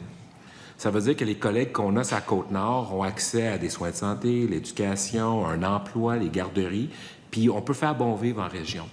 Mais ça va de pair avec des emplois de qualité, souvent de grandes entreprises, notamment ceux que vous avez évoqués, collègues. Et donc, c'est pour ça que je dis de faire cette guerre ou de cette exclusion mutuelle entre les pro-PME, pro-grande entreprise. Non, il ne faut pas voir l'économie comme ça. Il y a un moment pour des projets de grande entreprise, il y a un moment pour les PME. Les deux doivent se faire. Puis je le rappelle, parce que ça vaut la peine de le répéter, 95 % de nos interventions se font au lieu de la PME. Donc, c'est important, l'impact qu'on peut avoir avec nos PME, mais on doit ne jamais négliger l'opportunité qu'apportent les grandes entreprises, notamment en région. Et ça, je pense que vous avez raison de le souligner. On peut vraiment pas, si on est vraiment sérieux à gérer l'économie du Québec, négliger ce point-là. Parlez-moi un petit peu d'Investissement Québec. Est-ce que vous prévoyez bonifier les partenariats d'Investissement Québec auprès des PME? Bien oui. Investissement Québec, depuis la refonte d'Investissement Québec en 2019, on a créé un réseau avec près de 400 personnes qui sont responsables individuellement dans les régions pour le développement économique régional. Ces gens-là, chez Investissement Québec, leur seule raison d'être, c'est d'être à l'écoute et de suivre de près ce qui se passe avec les gens de leur région et de suivre les projets et de faire des montages pour accompagner ces entreprises-là. La porte d'entrée, c'est les MRC. Un autre 400 personnes qui sont dans les régions, qui accompagnent puis qui feedent directement les gens d'Investissement Québec. Quand ces deux leviers-là travaillent ensemble, c'est vraiment beau à voir. C'est vraiment beau à voir parce qu'il y a des bons résultats.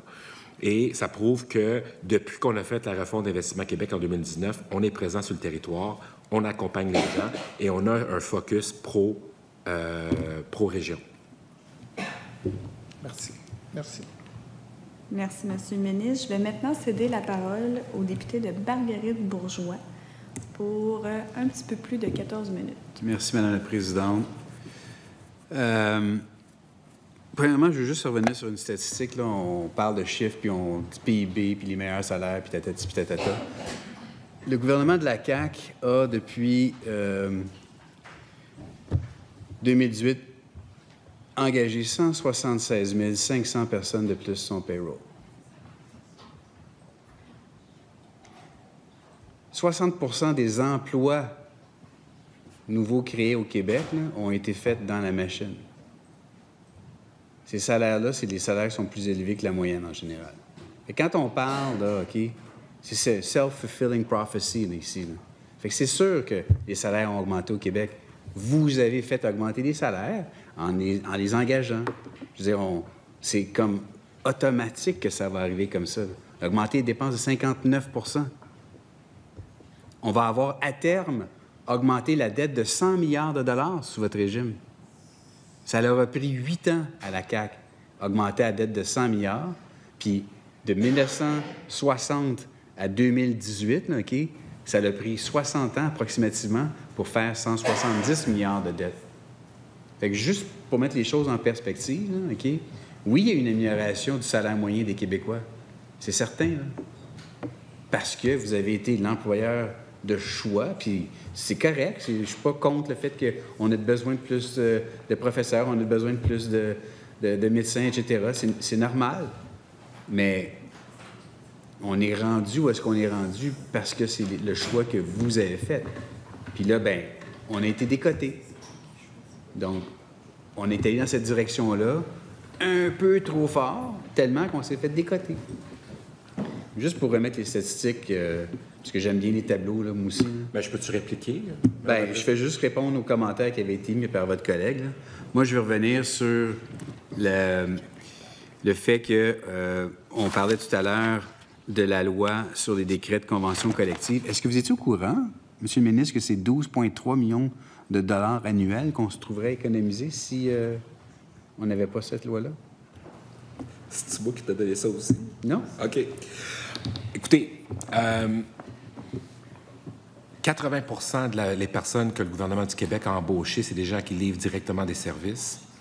Moi, je dirais, si le bilan de la Coalition Avenir Québec au gouvernement, c'est d'avoir embauché, le bilan du Parti libéral avant, c'est d'avoir coupé jusqu'à l'os la capacité du Québec d'avoir des services adéquats, combiné avec une pandémie, Madame la Présidente. L'opposition n'aime pas ça quand on dit ça, là, mais je ne sais pas si vous réalisez les dollars qui sortaient par la fenêtre juste pour s'assurer qu'on était capable d'aller chercher la base pour les Québécois dans cette pandémie, combiné après ça avec une hausse inflationniste malade qui a eu un impact énorme sur les finances publiques, la capacité de payer des Québécois.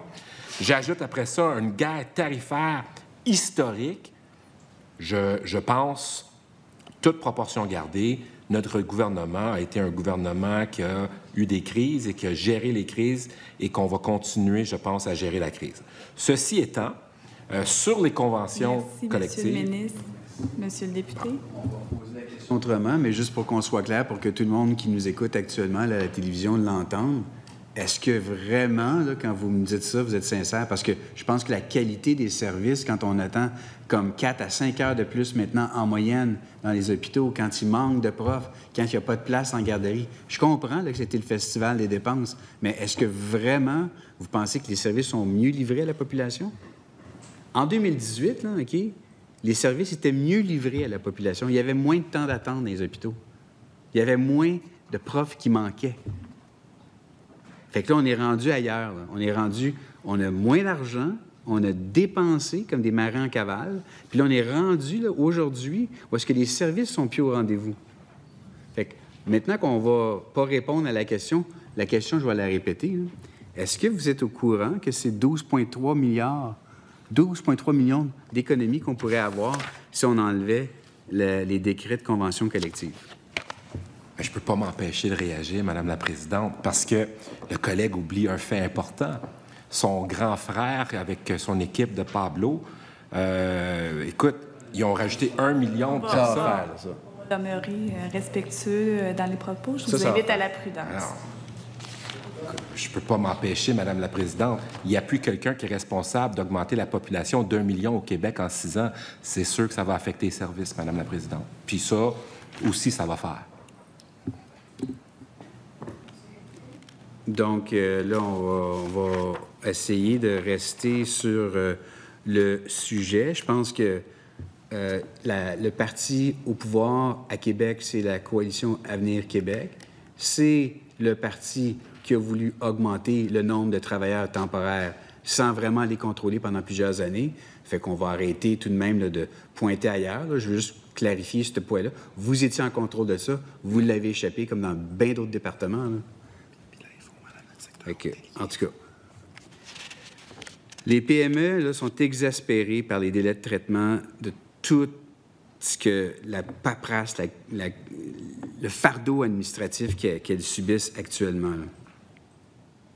Il y a eu une multiplication des règles, des permis, etc., pour faire en sorte que nos entrepreneurs puissent aller de l'avant.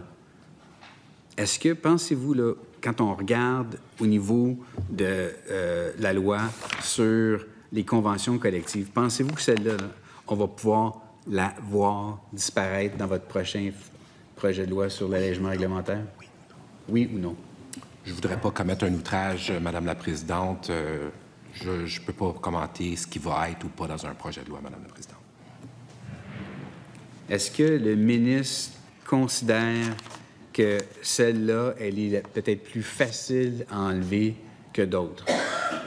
Je pense que le collègue trouve facile des choses qui ne sont pas faciles parce qu'il n'a jamais été sur ce côté-ci du gouvernement. Puis mon collègue de Nicolas Becancour a raison de dire un jour, peut-être, il va être ici, puis il va constater que effectivement, c'est pas simple de faire bien atterrir les choses. Je peux juste prendre l'exemple du thème. Vous aviez voté en faveur de l'élimination complète du thème. Ça a pris 4 projets de loi pour en enlever un petit bout à chaque fois, pour revenir à 90 de où est-ce que vous aviez voté en faveur. Fait que moi, j'essaie juste de, comme vous amener à aller plus loin, là, OK? Est-ce qu'on va être capable de pouvoir voir un vrai allègement réglementaire, que ce soit sur la loi qu'on vient juste de discuter, que ce soit sur le thème? C'est quoi la prochaine étape? Encore une fois, Madame la Présidente, je suis obligé de rappeler aux collègues, son gouvernement, le Parti libéral, a été au pouvoir la majorité du temps dans le 20e siècle. Pendant ce temps-là, on avait des thèmes. Puis c'est à l'aube d'une élection qu'ils se voyaient perdre, qu'ils ont décidé de se rallier aux oppositions pour enlever un thème. Puis quand on est arrivé au pouvoir pour regarder ce qui se passait avec ce thème-là, c'était juste une idée, c'était pas attaché, c'était pas prévu. Alors oui, on a pris le temps de bien faire les choses et faire atterrir les choses. Puis j'aurais souhaité que ça aille plus vite, Madame la Présidente. Moi, j'entends les régions décrier ça. Je suis à l'écoute. On a répondu présent. Monsieur le député. Si vous n'aimiez pas le projet de loi, pourquoi avez-vous voté en faveur de ce projet de loi 170? Ce que j'ai dit, c'est qu'à l'aube d'une élection, qu'on lit les sondages puis qu'on sait qu'on va perdre, surtout en région, parce qu'on a aboli les CLD, c'est facile de dire « Ouais, on va l'abolir, le thème », puis de ne pas arriver avec un plan. Moi, ce que je dis, c'est que le temps que ça s'attache, on a pris ce temps-là et on l'a attaché. Parce que donner des chèques électoralistes, c'est pas mal plus straight, c'est pas mal plus direct, mais en tout cas. En fait, si le collègue me parle des chèques qu'on a envoyés, je me permets de répondre. Ça, c'était pour remettre de l'argent suite à l'inflation causée par le surpayé des Québécois. Alors, s'il est contre ça, qu'il le dise. S'il n'est pas pour le fait qu'on retourne le trop perçu du gouvernement aux contribuables, qu'il le dise. Merci, Monsieur le ministre. Peut-être que le ministre peut nous expliquer quelle entente qu'il y a eu avec les grands brasseurs pour retarder l'exclusion du thème pour les grands brasseurs? Je pense que le projet de loi est très clair en ce sens. Les grands brasseurs sont exclus. Je ne sais pas quelle controverse qui évoque. En coulisses, a-t-il eu avec les grands brasseurs pour les dégager? Les intentions, Madame la Présidente, je pense qu'on devrait changer de sujet. Je vous invite à la prudence. On ne porte pas de motifs indignes à ses collègues, s'il vous plaît. Poursuivez, Monsieur le député. J'essaie juste de comprendre. On a enlevé le thème. Il reste encore un paquet de trucs là, pour simplifier la vie là, des restaurateurs puis des tenanciers, mais il nous resterait encore quelques bonnes étapes là, pour en arriver à l'éliminer. Comment se fait-il que c'était déjà voté, c'était déjà accepté, la mise en place a été repoussée pour les raisons que vous aviez déjà mentionnées, c'est-à-dire le COVID puis toutes les autres raisons que vous avez utilisées, là? Pourquoi est-ce que vous avez décidé de simplement faire ce que le projet de loi 170 avait? Le projet de loi que vous aussi, là, campagne électorale, vous avez voté pour. Encore une fois, le projet de loi 170, Madame la Présidente, il n'y avait rien de fait. Les règlements n'étaient pas écrits. La façon de procéder n'était pas claire. Le collègue, il ne s'aide pas là, en revenant là-dessus. Là. Nous, on a fait le travail comme il faut, par étapes, et on est arrivé où ce qu'on est arrivé, où ce que c'est nous qui l'a fait ultimement. Vous avez refait, Monsieur le ministre, exactement les mêmes étapes que nous, on avait fait. Puis le projet de loi 170 qui avait voté avait aussi une date dans laquelle ça allait entrer en vigueur. Les étapes allaient être suivies. Là. C'est pas comme vous l'avez dit, il y avait une expérience au Parti libéral. Là. On n'était pas nouveau à gérer comme vous l'avez été en 2018. On était quand même capable de faire avancer des projets de loi avec la piste d'atterrissage, la piste de décollage devant nous, suivant les étapes, avec une date qui était en juillet ou juin 2020, où est-ce que ça allait avoir lieu? Hein? Écoute, Madame la Présidente, dire on va enlever le timbre au mois de janvier, très facile à faire, surtout à l'aube de l'élection. Avoir fait le travail, avoir attaché avec les règlements, avoir consulté les parties prenantes, s'assurer que c'est vraiment la chose à faire, c'est toute une autre affaire. Donc oui, c'est vrai, le Parti libéral était bon pour faire des annonces sans les attacher. Tantôt, on parlait de la loi 25 sur la protection des renseignements personnels. Il y a évidemment eu beaucoup d'encre qui a coulé là-dessus. Plusieurs, évidemment, pensent que le gouvernement ici exagère parce qu'on est définitivement seul sur notre île par rapport aux juridictions qui sont à l'extérieur du Québec, comme nos voisins en Ontario. La FCCQ a même demandé, lors des rencontres à l'Assemblée nationale l'automne dernier, qu'un crédit d'impôt remboursable applicable aux investissements en cybersécurité en lien avec la loi 25. Fait que je cite le ministre, parce que c'est vraiment vous qui avez dit ça, Monsieur le ministre, hein, tel qu'il a rapporté dans les affaires. « Je me demande si des crédits d'impôt, c'est la meilleure façon de faire dans ce cas-ci. » Là, il y a eu du temps là, pour réfléchir. Est-ce qu'il pense que ça, c'était vraiment la meilleure solution? Je ne suis pas sûr de comprendre la question, Mme la Présidente. Bien, quelle solution avez-vous trouvé pour aider nos entreprises qui croulent au niveau de la paperasse, OK, à cause de la loi 25? Donc, vous aviez été cité à vous demander si les crédits d'impôt qui avaient été suggérés par la Fédération canadienne des chambres de commerce du Québec, OK? Donc, est-ce qu'il y a quelque chose qui a été la résultante de votre temps de réflexion là-dessus? Bien, c'est drôle que le collègue revient sur le projet de loi 25, c'est à se demander pourquoi ils ont voté pour ou pourquoi ils n'ont pas proposé des amendements si on était si dans le champ que ça. Votre formation politique a voté pour. On a fait des amendements. On a fait des amendements pour la loi 25, nous autres, là. Puis là, pourquoi vous avez voté pour? Ça n'a pas été... Non, mais pourquoi vous avez voté pour? Si la loi est si bonne puis vous êtes si bon, pourquoi vous avez voté pour le projet de loi 25? Madame la Présidente, là, on joue là, devant la télévision, là, c'est parce que vous le savez aussi bien que moi que de temps en temps, on peut faire des critiques, on peut émettre des affaires. L'ensemble de l'œuvre, c'est le moins mauvais truc qui est avancé. Mais je veux dire, c'est ça qui est arrivé avec la loi 25. Mais là, la loi 25, nous autres, là, on ne voulait pas que ça avance de cette façon-là. On voulait l'alléger. Le concept en tant que tel avait peut-être de l'allure, mais on est de loin supérieur à n'importe quelle autre juridiction. Okay. Vous, là, qu'est-ce que vous avez fait depuis pour voir comment ce serait la meilleure façon d'aider nos PME par rapport à ça? Parce que vous le savez, là, elles souffrent à cause de ça. En moins de 30 secondes. Bien, en fait, je reviens à mon point initial, Mme la Présidente. On ne va certainement pas s'excuser d'avoir alourdi le fardeau administratif pour protéger le français, surtout à Montréal. Et dans le cas de la loi 25, c'est une loi qui protège les données des Québécois pour laquelle le Parti libéral a voté pour. Alors, moi, je ne sais pas quoi dire aux collègues. On va continuer de faire de l'allègement réglementaire. C'est important. On y croit. Merci, Monsieur le ministre. Nous allons maintenant céder la parole au député de Jean Talon pour un peu plus de 19 minutes. Merci, Madame la Présidente. Salutations au ministre et à tous les membres de son équipe et à toutes les personnes présentes. Je voudrais, le plus brièvement possible, mettre en contexte les interventions puis les échanges que j'aimerais avoir avec le ministre. C'est une question au départ de vision économique. Je pense que tous les Québécois ont été à même de constater au fil des dernières années, en fait, depuis que le gouvernement de la CAQ est au pouvoir, qu'il y a eu une insistance marquée sur les grands investissements avec des entreprises étrangères. Nordvolt étant le symbole le plus connu de cette façon de faire, c'est-à-dire on va chercher des entreprises ailleurs. Puis le premier ministre nous le dit souvent en Chambre, l'ancien ministre de l'Économie, que ça, c'était une priorité, d'attirer des entreprises étrangères ici pour créer des emplois payants. Bon, on a su que dans la présentation qui était faite aux entreprises étrangères, on vendait la main-d'œuvre bon marché du Québec. Ça, c'est une autre question, alors que le premier ministre parle d'emplois bien payés. Nous, au Parti québécois, on pense que la stratégie gagnante pour l'avenir, c'est les PME. C'est que les couche-tard et les cascades de demain, bien, ça commence comme des petites, des moyennes entreprises, puis c'est elles qu'il faut accompagner pour assurer l'avenir économique du Québec. C'est ça la fibre économique du Québec, ce sont les PME.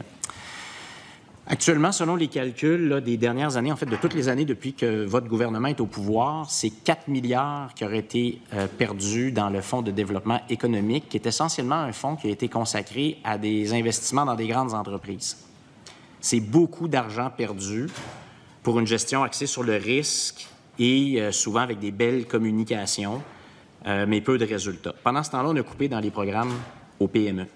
Il y en a eu dans le dernier budget, il y en a eu dans le budget de l'année dernière, et c'est ça dont je voudrais parler. La première question, c'est, je voudrais savoir si le ministre est toujours à l'aise avec le fait que pendant des années, on a fonctionné avec le PIF de l'ancien ministre de l'Économie pour les investissements. Est-ce que lui, il trouve que c'était la meilleure stratégie?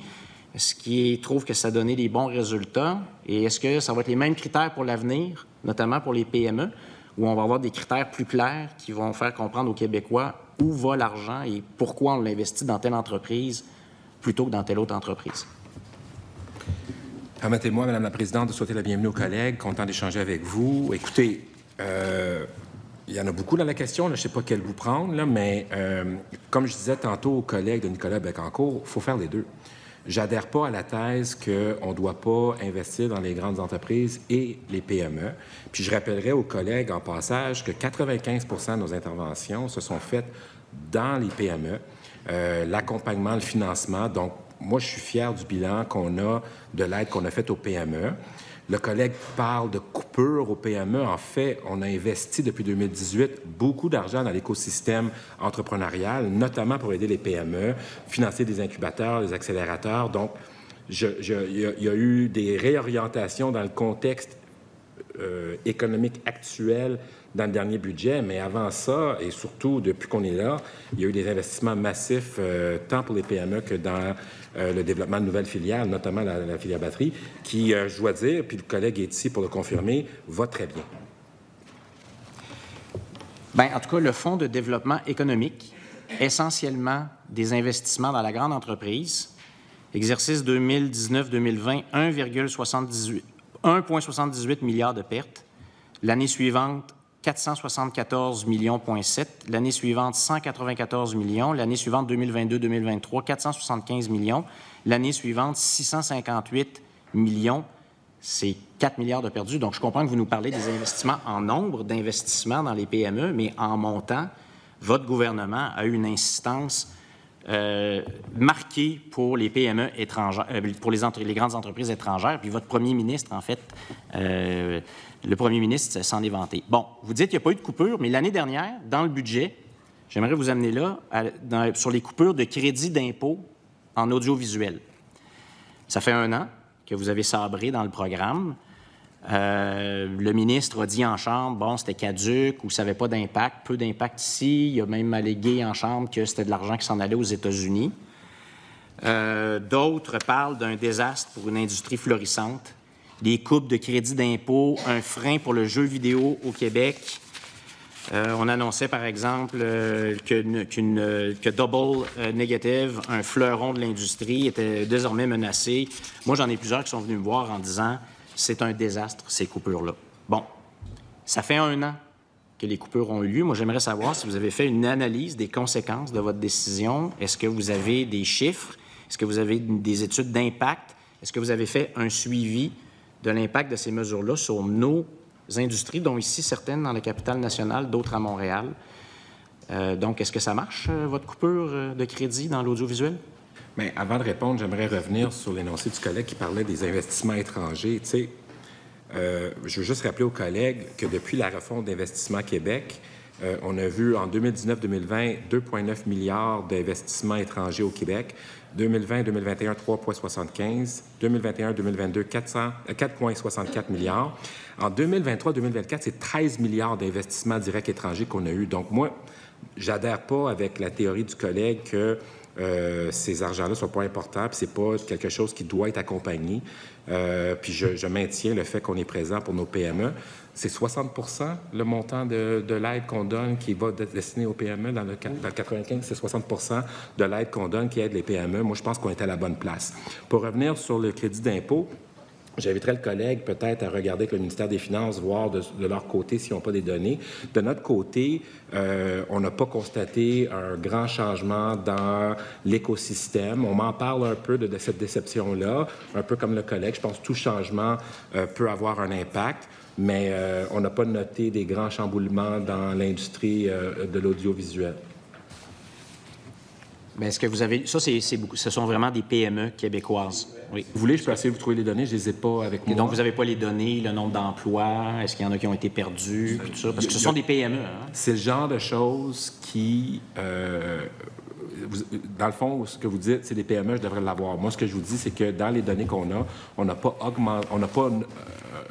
pas constaté une augmentation que ce secteur-là a été problématique plus que d'autres. Fait que ce qu'on voit est dans la médiane. Mais si le collègue a des situations que je devrais vérifier, ça me ferait plaisir de le faire. Bon, donc c'est une ligne de questions qu'on aura peut-être pour le collègue aux finances, mais quand même, ce sont des PME dont on parle. Donc, je vous invite, moi, Monsieur le ministre, à vous intéresser à ça, parce que moi, je peux vous le dire, qu'elles sont venues me voir, les représentants sont venus me voir. J'ai parlé à certains d'entre eux encore il y a quelques semaines, et ils parlent d'effets dramatiques. C'est des emplois qu'on perd, qui s'en vont aux États-Unis. C'est une industrie qui était florissante et qui est en train maintenant de grandir aux États-Unis ou dans d'autres pays qui ont continué avec des mesures. Puis j'ai plusieurs coupures de presse ici là, qui parlent d'une industrie qui se meurt et des PME florissantes qui prenaient une place. Alors, je vous invite à vous intéresser à cette question-là, puis parce que ce sont des PME dont on parle. C'est peut-être les futurs géants de demain dans une industrie. J'espère que le ministre convient que c'est une industrie florissante puis que c'est une industrie de demain. Une industrie florissante, c'est une industrie de demain. Je dirais aux collègues qu'il y a une conjoncture plus grande que la réduction du crédit d'impôt du ministre des Finances. Mais oui, ça va me faire plaisir de regarder ça. Bon, très bien. Alors, je comprends que vous n'avez pas l'information, mais je pense que vraiment que c'est un sujet important. Très bien. Parmi les autres programmes qui ont été visés cette année, il y a le programme donc Accès Entreprises Québec qui a été coupé, le programme Développement économique pour l'aide à la redynamisation des territoires, programme Biomède Propulsion, Impulsion PME. Donc, il y a eu des coupures de budget dans ces programmes-là, des diminutions des montants qui étaient consacrés. Ça, c'est de l'accompagnement des PME québécoises. Donc, est-ce que... Je ne vais pas reprendre le collègue, mais Accès Entreprises Québec n'a pas été coupé. Il n'y a eu aucune diminution de budget dans le programme Accès Entreprises Québec? Non. Aucune? Aucune.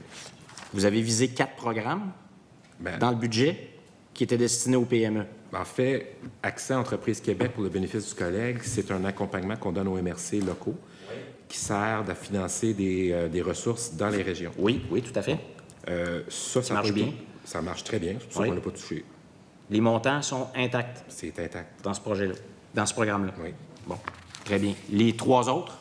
Est-ce que vous en avez visité 4, là? Le ministre en a identifié 4 dans son budget. Je ne sais pas. Pouvez-vous me les répéter parce que j'ai figé... Bien, Impulsion PME, OK. programme Biomède Propulsion, programme Développement économique pour l'aide à la redynamisation des territoires. OK, ça, c'est départ. Oui. Bon, départ est réactivé, fait que ça, c'est en vigueur. Impulsion va avoir des annonces prochainement là-dessus. Très bien, mais est-ce que les montants sont intacts? Est-ce que vous avez les mêmes montants? Pas de... Ça me surprend. La question du collègue me surprend. Je peux vous revenir avec les montants exacts. Le premier que tu as dit, c'est parce qu'on a cherché faire confirmer le renouvellement, puis ils veulent pas. C'est ça l'affaire. Celui-là, hein? Le premier que tu as dit, oui. Lui? Lequel? OK. C'est celui-là? Oui. Le truc qu'on va MRC. Les villes, ils n'arrêtent pas de nous demander. Dans le cas de départ, juste pour être clair, hein, oui. Il y a eu, l'année passée, on a fait le premier tour de roue avec départ. On a reçu X nombre de demandes. Dans les demandes qu'on a reçues, on était à un certain seuil. Le montant qu'on a financé est en haut de ce seuil-là. Donc, on ne pense pas qu'on va avoir des gens qui vont appliquer dans le départ qui vont être exclus parce qu'on n'a pas d'argent. Fait que il y a eu une réduction dans les montants, mais on ne pense pas que ça va avoir un impact dans le nombre de dossiers qu'on va accompagner. Fait excuse-moi, là, je vais clarifier la chose, là, mais c'est pas une coupure. Là. Bon, bien, c'est ce que je veux clarifier avec le ministre. Parce que quand on regarde le budget, il y a 4 programmes qui sont clairement identifiés par le ministre des Finances qui touchent l'accompagnement des entrepreneurs au sein des PME. Bon, en ce qui concerne Accès Entreprises Québec, je vérifie aussi de mon côté. Puis ce qu'on me dit, c'est que dans les crédits, on a demandé de confirmer le renouvellement et les montants, puis il n'y a pas eu de confirmation. Donc, vous, aujourd'hui, ce que vous me confirmez, c'est que c'est un programme qui est toujours en vigueur et que les sommes sont au moins équivalentes dans le budget cette année que l'année précédente. c'est ça? Les budgets pour cette année sont confirmés. Sont confirmés. Dans le budget. Bon, puis pour la suite, pour les années suivantes? C'est ça peut-être que le collègue entend dans les régions. Les règles du financement du Conseil du Trésor nous obligent à donner la prévisibilité. Nous force à ne pas aller plus que 3 ans en avance pour la prévisibilité. C'est un enjeu récurrent dans l'écosystème entrepreneurial que les MRC nous disent ça serait bien le fun d'avoir plus de prévisibilité que d'avoir plus que 3 ans. Dans le dernier budget, on a confirmé le montant pour cette année, mais on n'a pas confirmé les 2 prochaines années. Ce manque de prévisibilité-là inquiète le réseau, mais on est financé cette année.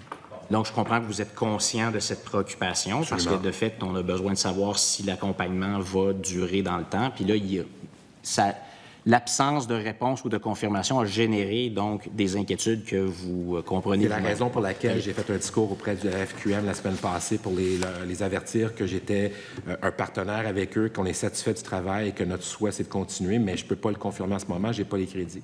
Bon.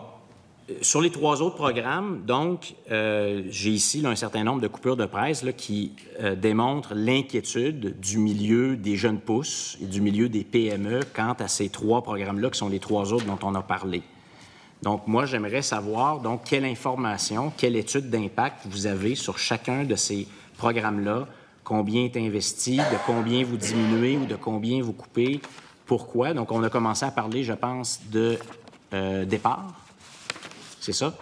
Donc, est-ce que vous avez des chiffres sur départ qui fait que vous visez ce programme-là qui est un programme apprécié des PME? Donc, est-ce que c'est un problème avec les retours par dollar investi? C'est pour ça que vous coupez? Est-ce que le nombre d'entreprises qui en bénéficiaient, qui en ont bénéficié, qui ont été lancées avec ça, combien d'interventions étaient faites, combien seront faites dans l'avenir? Donc, moi, je veux comprendre votre analyse qui fait que vous avez ciblé ces programmes-là. On va commencer par celui-là, puis ensuite, on va aller dans les 2 autres, parce qu'on a eu beaucoup de commentaires de la part des entrepreneurs. Je ne comprends pas la source de ces commentaires-là. Départ est financé, départ est reparti, et il y a de l'argent pour départ. Départ, il n'y a pas personne qui s'est fait refuser faute d'argent. L'année passée, on a dû fermer le programme un peu hâtivement, mais ces demandes-là sont restées en suspens et sont donc disponibles maintenant. Il n'y a pas eu plus de demandes que de budget, donc je ne comprends pas la source d'inquiétude. Très bien. Donc, vous confirmez que les sommes sont les mêmes, il n'y a pas de coupure, il n'y a pas une réduction de l'enveloppe, mais on n'a jamais excédé l'enveloppe. Fait que, mettons j'ai 1 milliard, mais si les demandes sont 100 millions, puis je donne 100 millions, on n'est pas en coupure, on est dans l'ajustement du budget parce qu'on avait trop mis dans cette enveloppe-là au départ. Donc, ce que vous me dites, c'est que le budget a été ajusté à la demande que vous aviez. Et voilà. Puis il n'y a pas d'autres réductions en bas de la demande que vous aviez. On anticipe qu'on a assez d'argent dans départ pour financer les projets qui vont se faire dans les régions qui sont sujets avec départ. OK. Impulsion, PME et programme Biomed, propulsion, même question. Est-ce que vous aviez une évaluation des retombées, les problèmes que vous visiez dans ces programmes-là, les raisons pour lesquelles les montants sont diminués ou coupés? Il y a eu une réévaluation. Mais en fait, globalement, la réponse à vos questions, c'est en lien avec la situation financière actuellement qu'on a.